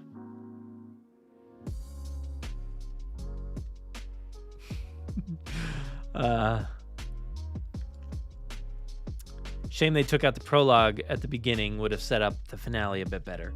I've seen a lot of sentiments involving that statement that you just said there. I don't really. I'm glad that the prologue was not in this movie at all. Like, I'm very glad, because we saw the prologue. I don't need to see it again. Like, yes, it was a great prologue. Don't get me wrong. I love the prologue. I love the setup in the past, seeing all those dinosaurs and seeing that fight sequence very quickly. And then I love the theater sequence at the drive-in. But I don't think that would have made the movie better, because I would have been sitting there for 10 minutes or 5 minutes, I guess it was. And I would have been like, oh, I've seen this. I know this part. For me, it's like which I know musicians and bands are moving away from like a lot of them are moving away from like, let's just release an album, and they're doing individual tracks. But like back in the day when like a musician or artist would release like a song, and then like a week or 2 weeks later they would release the whole album, I listened to the whole album, and then I'd be bored at those 2 songs that they released. I'd be like, I know this, I'm going to skip it. I already know that. I feel like that's what would have happened if I saw Jurassic World Dominion with the prologue in there. I've been like, let me pick up my phone, or let me just yawn or like close my eyes for a little bit. I would have been bored. But I'm glad that they went a different route and gave us some more stuff. So, yeah. Giga was not much of a bad guy either, and I think that's a good thing. I love that it was said that like the dominant species of, or whatever it was, the Biosyn Valley. It's like whoever's more dominant in this is going to come out on top, and the Giga was, and it wasn't about being a killing machine. I feel like that Joker line that Colin mentioned before the movie came out really threw a lot of people off. And like, I feel like we all expected the Giga to like somehow cause this whole forest to like burn and light on fire. And that was so far from the truth. We all thought the Giga was going to watch the world burn, and that really wasn't what it was. It was much more naturalistic and realistic than I expected it to be. Because like that encounter with the T-Rex, it's like, I'm not going to kill the T-Rex. I just want to show that I'm better than the T-Rex. And that's all it did. And I thought that was pretty great.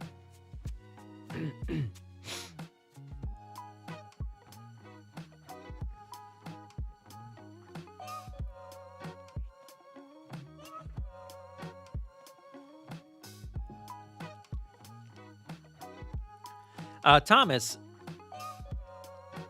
interesting theory here. You thought based off what you said. You said I really like that you really like that there were dinosaurs in the wild and in the sanctuary, and not just one or the other. Yeah, I like that too.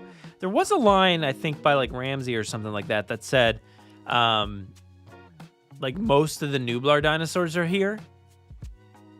Meaning in the sanctuary. So that's like, what is going on in the rest of the world? I mean, like, yeah, I'd love to know like more about where all these dinosaurs came from. I surely would. Like, I think, that those stories could be told at some other time. Sorry for all the yawns. I guess I'm tired. But I'm sure those stories could be told at some other time. But I don't know. I'm happy with the fact that, we got all these dinosaurs in different places. They didn't just corral everything. And it seemed like there were different creations all over the place. Like, Biosyn had their own weird creations and things that we've never seen before. Even the outside world has its own things that we've never seen before. So I was really into that idea. I thought that was pretty cool. And yes, Greg, the Therizinosaurus scene, I cannot stop thinking about that. It is so good, so terrifying, and beautiful. Like, Colin nailed that scene. After the Giga walks by Claire, and I think it ducks its head down, and then the next sequence is it picks its head back up, and the camera's low and like pans up, and you see like the Giga just rise up. Not the Giga, the Therizinosaurus rise up, and then the sunlight is streaming like behind the dinosaur and through the trees. It is so beautiful and so good looking. It's amazing. So I love that so much.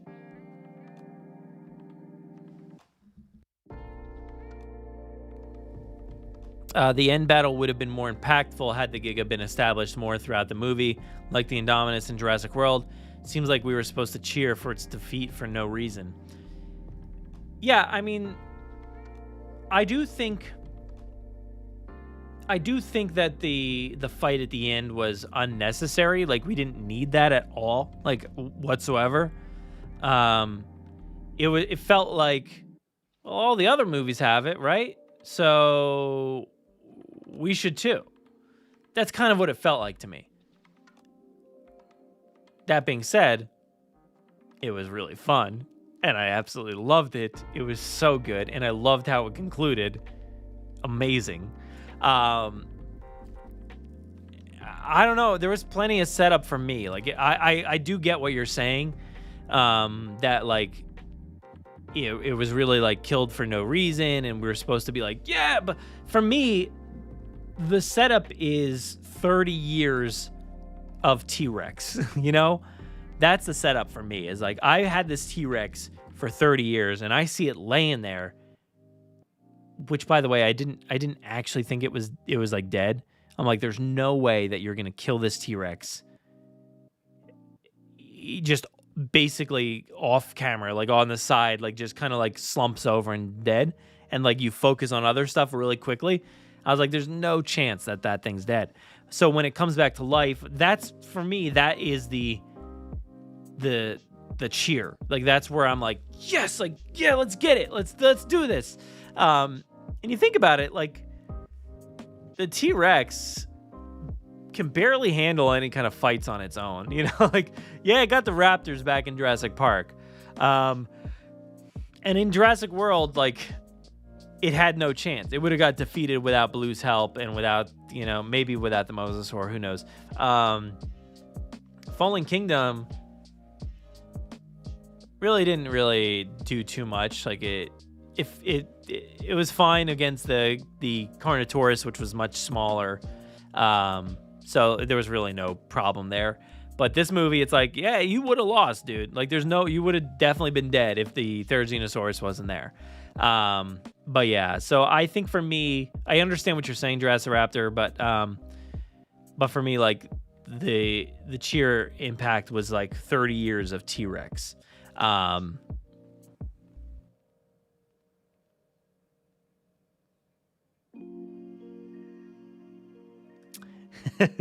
Slow-mo Mosasaur with the humpbacks. Oh my God. Like, that was so, like, that sequence was really powerful to me. Seeing the Mosasaur with the other whales and just being like, family, yo. It literally turned into a Fast and Furious movie. Like, dude, oh man, somebody edit this together. I want, over each one of those sequences when this movie comes out, I want like I want just Dominic Toretto just saying family, like over top of each one of those like scenes, just one time. Or that video of like all those guys dressed up. But by the way, if you haven't seen that, there's like a video of like a bunch of guys dressed up as Dominic Toretto, and they're all just going family, family, family. Oh my God. I can't. It's so funny. It is so funny to me. Let's see if I can bring that video up.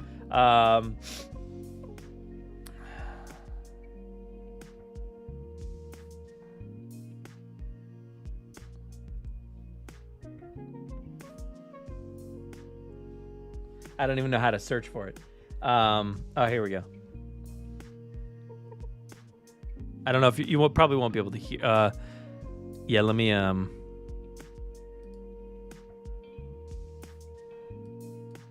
Family, family, family, family, family, family. Can you hear him? Family, family, family, family. Oh, come on. Family, family, family. Where's the volume here?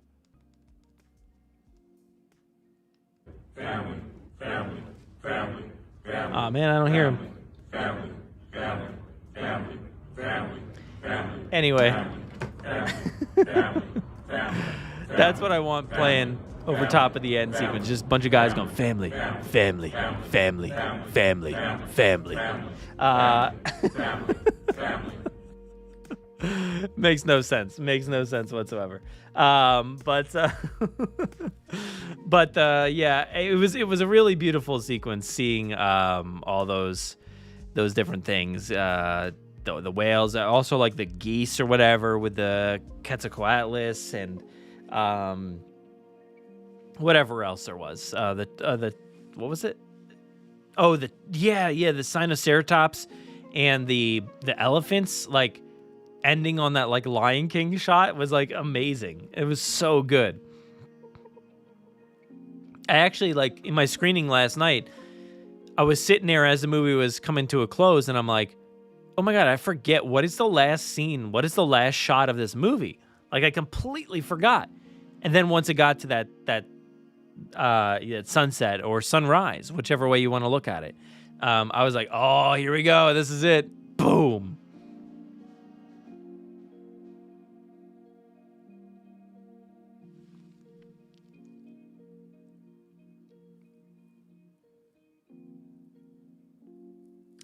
Let's talk about what Colin confirmed on Twitter, that which, you know, if you're just popping in, we're all talking spoilers here for Dominion.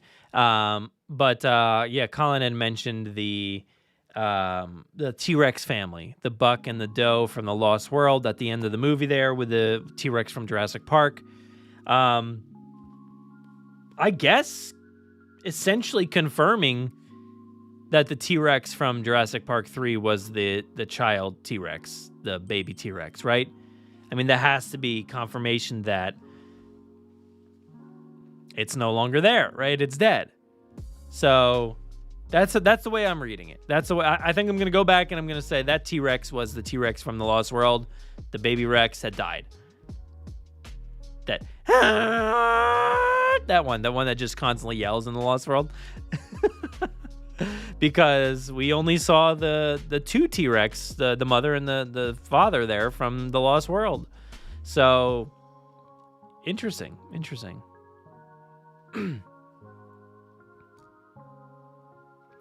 know what I liked best about Malcolm was he had so many good lines, which I am so happy that there are so many quotable moments in this movie, because I love quoting Malcolm. I love it. Like, for me, one of the best ones is, look at you, look at me, and look at you. Like, what? It's just the most absurd line, and it's so funny to me. And then the one line where Claire and Ellie are about to go do the buttons and hit the buttons, but they're walking very slowly over the locusts, and he's like, well, why are they skulking? Just run, just sprint ahead. It's right in front of you. That is so funny to me. Just him being like, what are they skulking for? Like, it was so good. So Steve, you said what was the crowd experience like in the theater? Two very different experiences, all right? So my first one was opening night in New York City. The cast screening, it was like the cast was there. They weren't watching the movie with us, but they were there in the beginning. And Colin, in the beginning of the movie, was like, I want you guys screaming, clapping, cheering, throwing stuff at the screen. I want you excited. And everybody was. Every time a legacy character came on screen, it was like, woo, yeah, awesome. So everybody was cheering throughout the whole thing. And then last night I saw it, like, there was maybe like 5 people laughing. It was a fairly full theater. And me, my sister, and my cousin were laughing at everything. And there was like one guy like 4 seats from me that was cracking up at everything. But like outside of that, it wasn't like too crazy. I'm like, this is just like the midweek crowd, you know. Those experiences are always very different than opening night. You cannot beat opening night or opening weekend. But yeah, so I was laughing. I don't care. I laugh at everything. I'm like sitting there like, this is so funny. Cracking up, trying to be quiet, but I'm dying. Oh my God, March, you watched the prologue last week with everyone here for the first time? Oh my gosh. And 3 days after you watched Dominion, and you were like, oh, that's why there's a close-up on the Rex's eye? Wow, mind blown. You must have been like, whoa, what is going on? This is amazing. That's really cool. That's cool. So yeah, maybe it would have worked better if you saw it the other way around, but like the payoff was kind of cool. It has to be cool a little bit in reverse there. That was fun.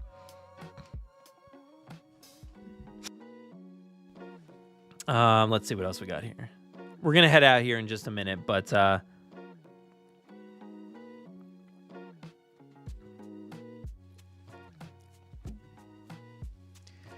family.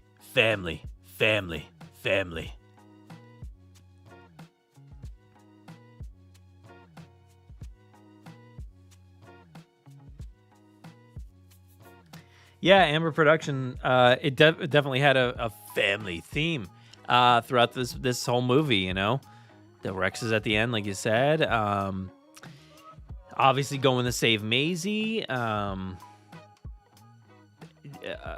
Grant and Ellie, like there was a lot of family theme in this, and I'm glad they didn't forget about Mark and Ellie's kids. You know, we got mention of them, so that was very good. I was like, poor Mark, but I don't know what happened between them. Maybe Mark was a monster, who knows? But poor Mark, you know. At least it wasn't like we're not even gonna mention Mark, and we're just gonna have them get back together. I would have been like so upset if that was it, but I'm so glad we got Mark mentioned and the 2 kids being in college. That was great. That was really great. And it checks out timeline-wise, I think.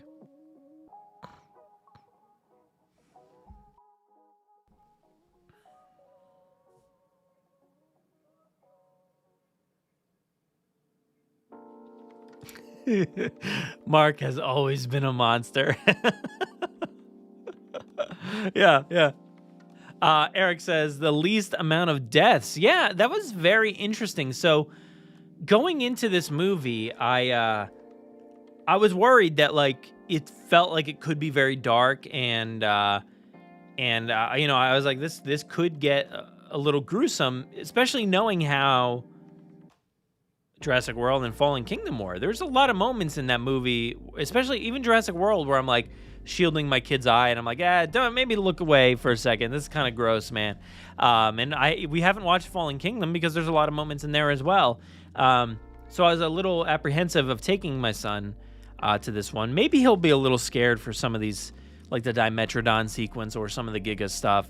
But overall, there wasn't like a lot of brutality. There was like, what's his name? Delacourt was like getting his arms ripped off, I guess. But it's kind of brutal. But outside of that, most of the bites like took place like in the back or like very quickly, and then there was a hard cut right after them, like the dude on the scooter. There's really only like a handful of deaths. The dude on the scooter, there was like one guy in the Jabba's palace. Maybe some Atrociraptor guy. I think, yeah, there was like one guy with the Atrociraptor in the beginning of that sequence. Rain Delacourt, Dodgson, obviously, but like that was about it. It really wasn't too bad, and they weren't very brutal. So yeah.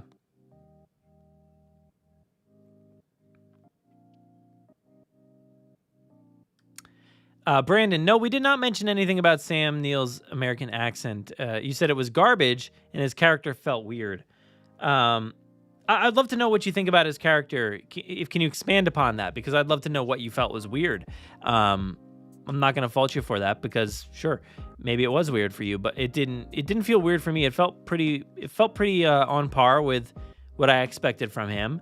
I mean, look, we're 20 years later. 21 years, right? 2001. Yeah. So, we're far from how they all were before. So I don't expect anybody to feel identical to how they felt. For me, the one that felt the most different was maybe Malcolm, because at this point he just feels like Jeff Goldblum. Like the Malcolm that we saw from Lost World till now is a very different Malcolm. Like Malcolm in the Lost World was like shell-shocked and like very scared and all that stuff. And then this one's just like, I'm a joke now and I'm going to say everything that I want to say and just whatever it is. But I feel like it's kind of explained in the movie where he's like, well, I guess this is it. You know, I've tried everything I could and nothing worked. We've all just thrown all of our chances down the drain. So what else am I going to do? I'm going to make some money for my kids. So I feel like he just kind of gave in and was just like, I'm just funny Malcolm now.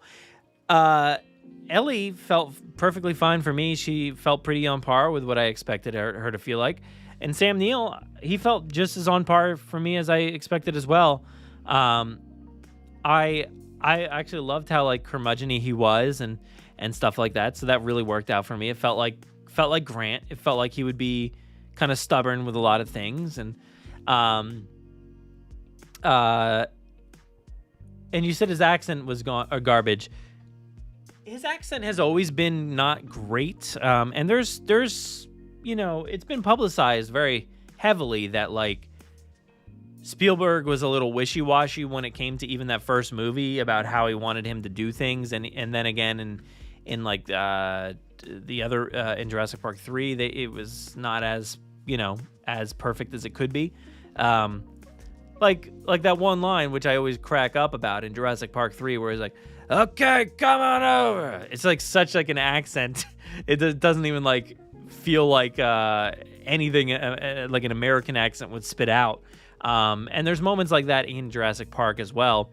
But this one, it was just like, whatever. I'm just going to go back and forth and just like give you whatever I got. And he's just going to do his best American accent, but also sometimes the worst. And I'm okay with that. It doesn't matter to me.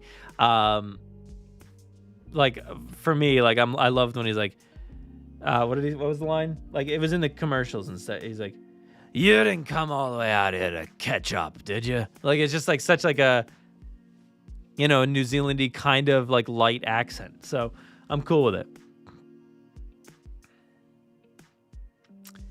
Franklin had a nice return. He definitely was much more grounded, and he still felt like Franklin to me. But I loved seeing Franklin and Zia again. Man, that was so great. I would love more from them. Like, for real. If we could get more from them, that would be fantastic. Give them a TV series, please. That would be so good.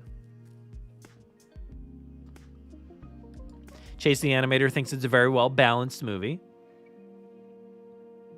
That's good. I can understand that, I guess. I just have such a hard time with, like, any like dislike for this movie. I love it so much. So I feel very blinded to whatever anybody else has critiques about. So for me, everything works so well. But if some things don't, that's cool too. But I'm glad it's right in there in the middle for a lot of people as well.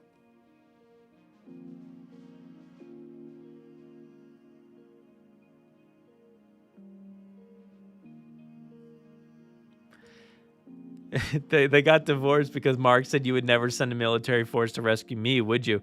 I feel like Mark is the reason the military got sent because he had ties to the government or whatever, right? So I feel like Ellie was like, Mark, you need to get a chopper out to that island, and you got to get a guy with a megaphone to stand on the beach and be like, Dr. Grant, or whatever he said. It's so dumb. I hate that part so much. What's a bad idea? Let's see. Sam came off a bit awkward for you too, Austin. I actually feel, I don't know if, I feel like a lot of the awkwardness was actually intended. I'm not sure if it's the ones that you're speaking of, but like, I feel like he felt awkward in a lot of the situations, right? Like Grant, there's this idealized vision of Grant throughout Ellie's mind, I guess, and throughout their history of like living this single life and just having a great time on his own. And Grant's like, no. And it's like nobody's ever listened to Grant. Everybody's kind of just like, let him do his own thing, and nobody ever cares about what he's talking about. So Ellie's like, fantasizing about what his life is, and I feel like he feels awkward around this whole thing because of course he loves her and he wants to be there next to her, but like he always feels awkward this throughout their many moments in this journey, and I appreciated the awkwardness that he gave off. I think in this movie, I was cracking up. Like there's so many moments where like Malcolm's like, yes, let's have 2 lattes or whatever for and he's like, no, I don't want to. Like, I don't want a latte. And then there's that guy that I feel like he like kind of had a beard and glasses like me, making the drinks, the coffees or whatever. And he's just like, yeah, I've got all this kind of teas and these things. And Grant's just like, dude, come on. Do I look like a guy that drinks any of this stuff? It's so funny to me. So funny. So I loved Grant in this movie. So I don't get it, but to each their own. So Brandon does say it felt off from where we saw him last in JP3, where he was completely done with dinosaurs, but here he was a little simpy towards Ellie, but I get it. Done with dinosaurs. I don't know. Do you think he was done with dinosaurs in JP3? I mean, I don't really feel that way. I feel like, if anything, there was more of a sentiment in Jurassic Park that he would be done with dinosaurs, because like there was a lot of talk about, well, what are you going to do next now that dinosaurs are real? It's like, he throws away his fossil claw. He feels like he's like giving up, right? Like he's like, it feels like that character, if there was never another movie, you would think like, oh, he moved on, he became a family man, and he never thought about dinosaurs ever again. But obviously that wasn't the case, because we see in Jurassic Park 3 that he's still living that Grant life, single, out there in the desert, digging up dinosaur bones. And I don't think I ever got the sentiment that he would be completely done with dinosaurs in Jurassic Park 3. I don't really get that. And in Jurassic Park 3, you can tell, like, he still has that look in Jurassic Park 3 where, like, that he loves her, and that Ellie's always going to be there for him. And it like, that's why my heart was so broken in JP3 when they weren't together, when Mark was there and she had kids with different people.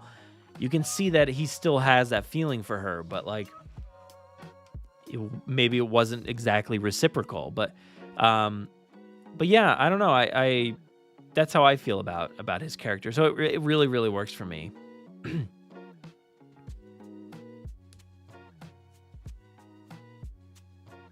Yeah, Ian and Alan definitely felt tired over these problems. They're like, what else are we gonna do? Like, you don't need me. Like, even Alan is just like, what do you need me for? I need a witness. Oh, great. Well, I can't say no to you, Ellie, He literally cannot say no to her. Yeah, and Brandon, you mentioned the scores. I thought that was a really great way, and I was shocked at how much the original score like was used in this movie. It was used as like the hero theme, that like anytime these original trio or whatever did something great, that like that theme came in triumphantly. And there's one moment where think back to Jurassic Park, where the computers start working again, and Ellie is not Ellie. Lex is there at the computers, and you hear that bum bum bum bum ba-da-dum, and it you hear the locks lock and stuff like that in the movie. I felt like, however triumphant that felt back then in 1993, there was many moments that felt very triumphant like that, where the music crescendoed in after our heroes did something. I'm blanking on the exact moments within this movie. It hasn't fully ingrained on me yet. But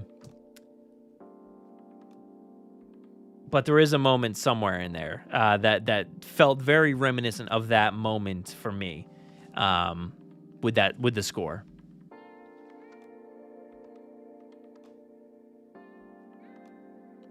Yeah, John, you nailed it. Exactly. That's what I mean. Like, Malcolm is different. He's so like just whatever because he's done. He's given up.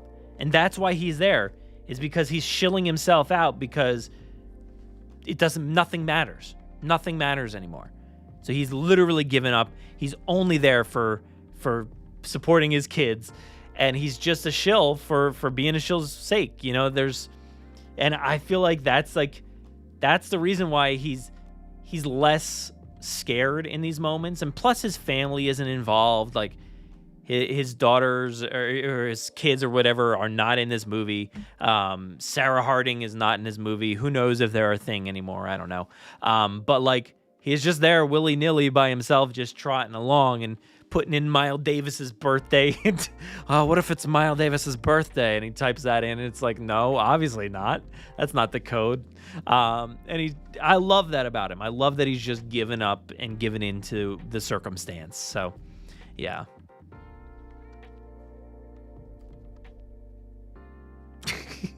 You didn't just come out all this way to catch up now, did you? Yeah, I love that line, and every time it's come up in the movie, I've been like, here it comes, he's about to say it. Yeah.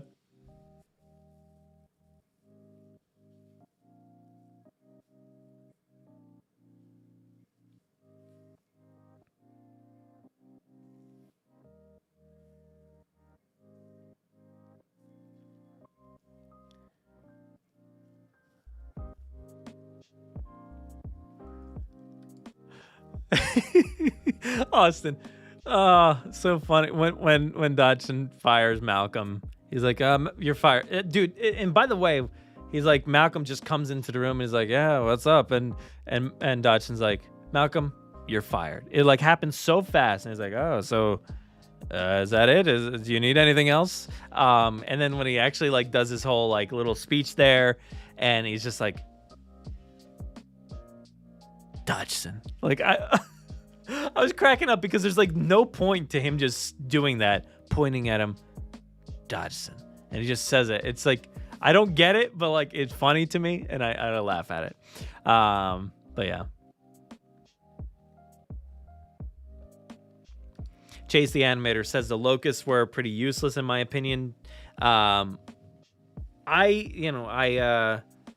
know a lot of people think that the locusts were a distraction or not really. They didn't really feel it, at least. But I love it. I love it for the simple fact that it feels like a Michael Crichton story to me.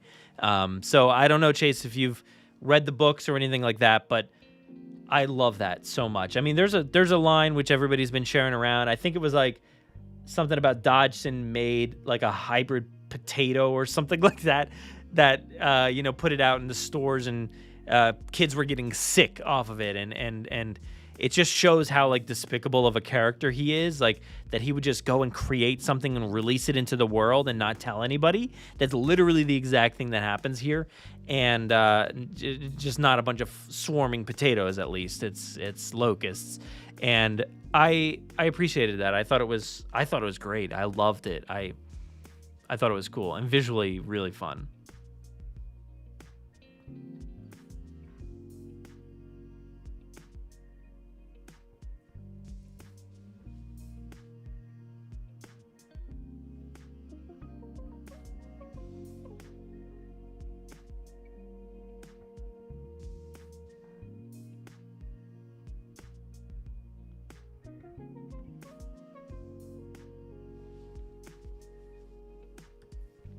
Okay, so little clarification there, Brandon. You said when you meant done, you meant with genetically modified dinosaurs and them being back around.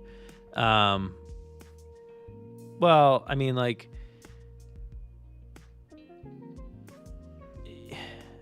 you know, I don't think he intended on getting into a dinosaur story here. You know, I don't know that like that's what he thought was gonna happen. What do you think was gonna happen? What do you think you were gonna see? Big iguanas? No, he thought he was going to see locusts. But yeah, I don't know. I don't have any explanation for it, really. I just feel like he definitely thought he was going in a different direction. He didn't think he was going to be in a spy thriller. He thought he was just tagging along to get this sample nice and easy. But instead, he had to become a spy, and basically the whole thing unraveled. So... yeah, I understand, like, yeah, you definitely think, and that was my problem, like, going into the movie. I was like, how in the world are they going to get these original trio, how are they going to get them back in this story and feel natural? Because there's no reason Grant would want to come back to help out with some dinosaur thing. Ellie, maybe we could figure that out, but, like, no, there's no reason for her to do that. And even Malcolm, there's like zero chance that guy would get involved in a dinosaur thing again. So to have them get back into it via like a pharmaceutical company that just so happens to be doing this other stuff, like a genetics company or whatever, it made much more sense. And to have them get involved via the locusts works completely. Because otherwise, there's no reason for them to get involved. Like I had been saying for for like 4 years now, or however long, like why wouldn't Sarah Harding be involved in this movie? If you want somebody to handle dinosaurs in the wild, you call Sarah Harding because she studies predators in the wild. But that's not what this movie was about. They didn't need her for that. Like, you know, they needed Ellie, who studies plants, who was wondering why all the plants are dying, who then needs a witness, and of course she's going to ask Alan Grant because she wants to get back with him too. And then to have Ian be like a philosopher, giving up on life and just living it out in this place, this all makes much more sense to me. So it works so well, works way better than it could have if they had just come back for some dinosaur reason, you know? So I really love that.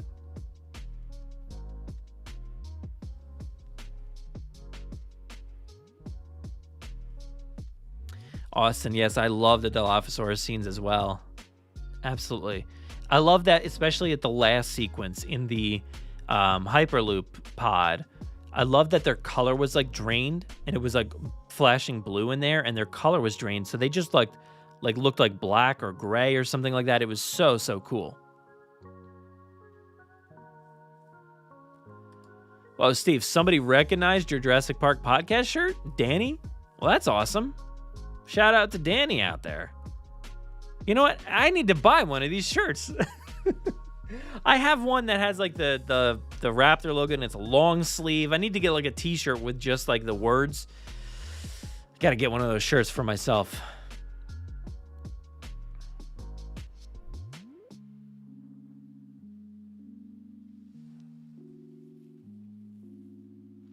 Yes, I love that Alan had an Indiana Jones hat moment. That was so good.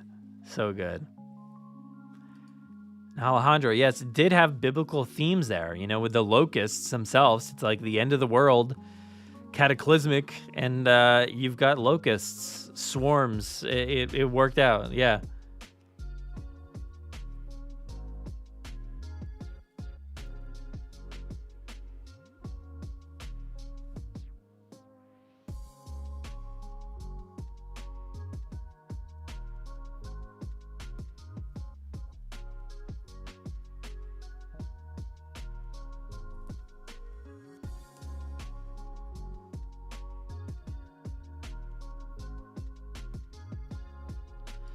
Well, Lewis, you can join now, but I think I'm going to end it here. We've been going for over 2 hours now, so I'm going to cut it down. We're going to end the stream. You guys ready to slowly wind down here? I thank you all for hanging out for the past 2 hours. 2 hours and 11 minutes. My gosh. It's been good. I really wanted to get back here and talk about Jurassic again because we've been doing our live stream watch parties over the past month and a half or so. So it's good to actually get back and talk about the products and the toys and everything else that's been going on because there's a lot of stuff happening. And of course, the movie. We had to talk about the movie, So that's why I let it go a little bit longer. But I do want to showcase some quick things here before we get going. Please, again, let's see. Where do I want to go first? Please donate down below. If you didn't see that, we are doing a fundraiser for the Trevor Project. We hit the goal tonight, so I'm going to have to boost that up very shortly. But you can always donate down below for the Trevor Project for Jurassic Gives Back. All of the money goes straight to the Trevor Project. So please donate if you can. If you can't, share it around and let people know that they can donate there. And all of that money we'll be raising it throughout the month of June. All of it will go straight to the Trevor Project. But going over to our website again, let's take a look real quick. JurassicParkPodcast.com. Go check it out. We've got articles over there. Tom wrote up an article about Jurassic World Evolution 2 and the launch from yesterday. And this was our episode right here. If you check this one out, episode Jurassic World Dominion reactions, spoilers for the conclusion to the Jurassic era. That was me giving my quick reactions, much like you just heard here today. You can go check that out. We've got all kinds of stuff. There's Tom's non-spoiler review. We're always updating the website with new information, new stuff like that. I'm excited by that. So go check out the website. We've got more episodes coming your way. And Maville Jones, if this is your first time, thank you so much. Really, really appreciate it. And please go check out the podcast itself. So you can actually just go to our website here and click on any of these things up here. Or on the side, you can go listen to it on Spotify, Google Podcasts, Apple Podcasts, YouTube, all those good places. And yes, please follow us online at Twitter at Jurassic Park Pod or Instagram at Jurassic Park Podcast. Who cares about Facebook? Don't bother. You can go follow us on TikTok as well. Sometimes we go over there. And myself, I am at Brad Jost. My name has been all over the stream this whole time. My daughter is saying something right now in her room, sleeping. She's still sleeping. And you can listen to the podcast on all those platforms that I mentioned before. And of course, subscribe here on YouTube. We'd really appreciate that. We go live every Wednesday night, talking all Jurassic stuff. Again, I am at Brad Jost on Twitter. I've been your host. It's been fun catching up. Thank you, Steve. Thank you, everybody who donated tonight. Really, really appreciate it. And yes, it's been fun. So we'll see you next week. And check the podcast feeds. I'll put up some new stuff shortly. So thank you so much. What do you say we get out of here? Peace out, everybody.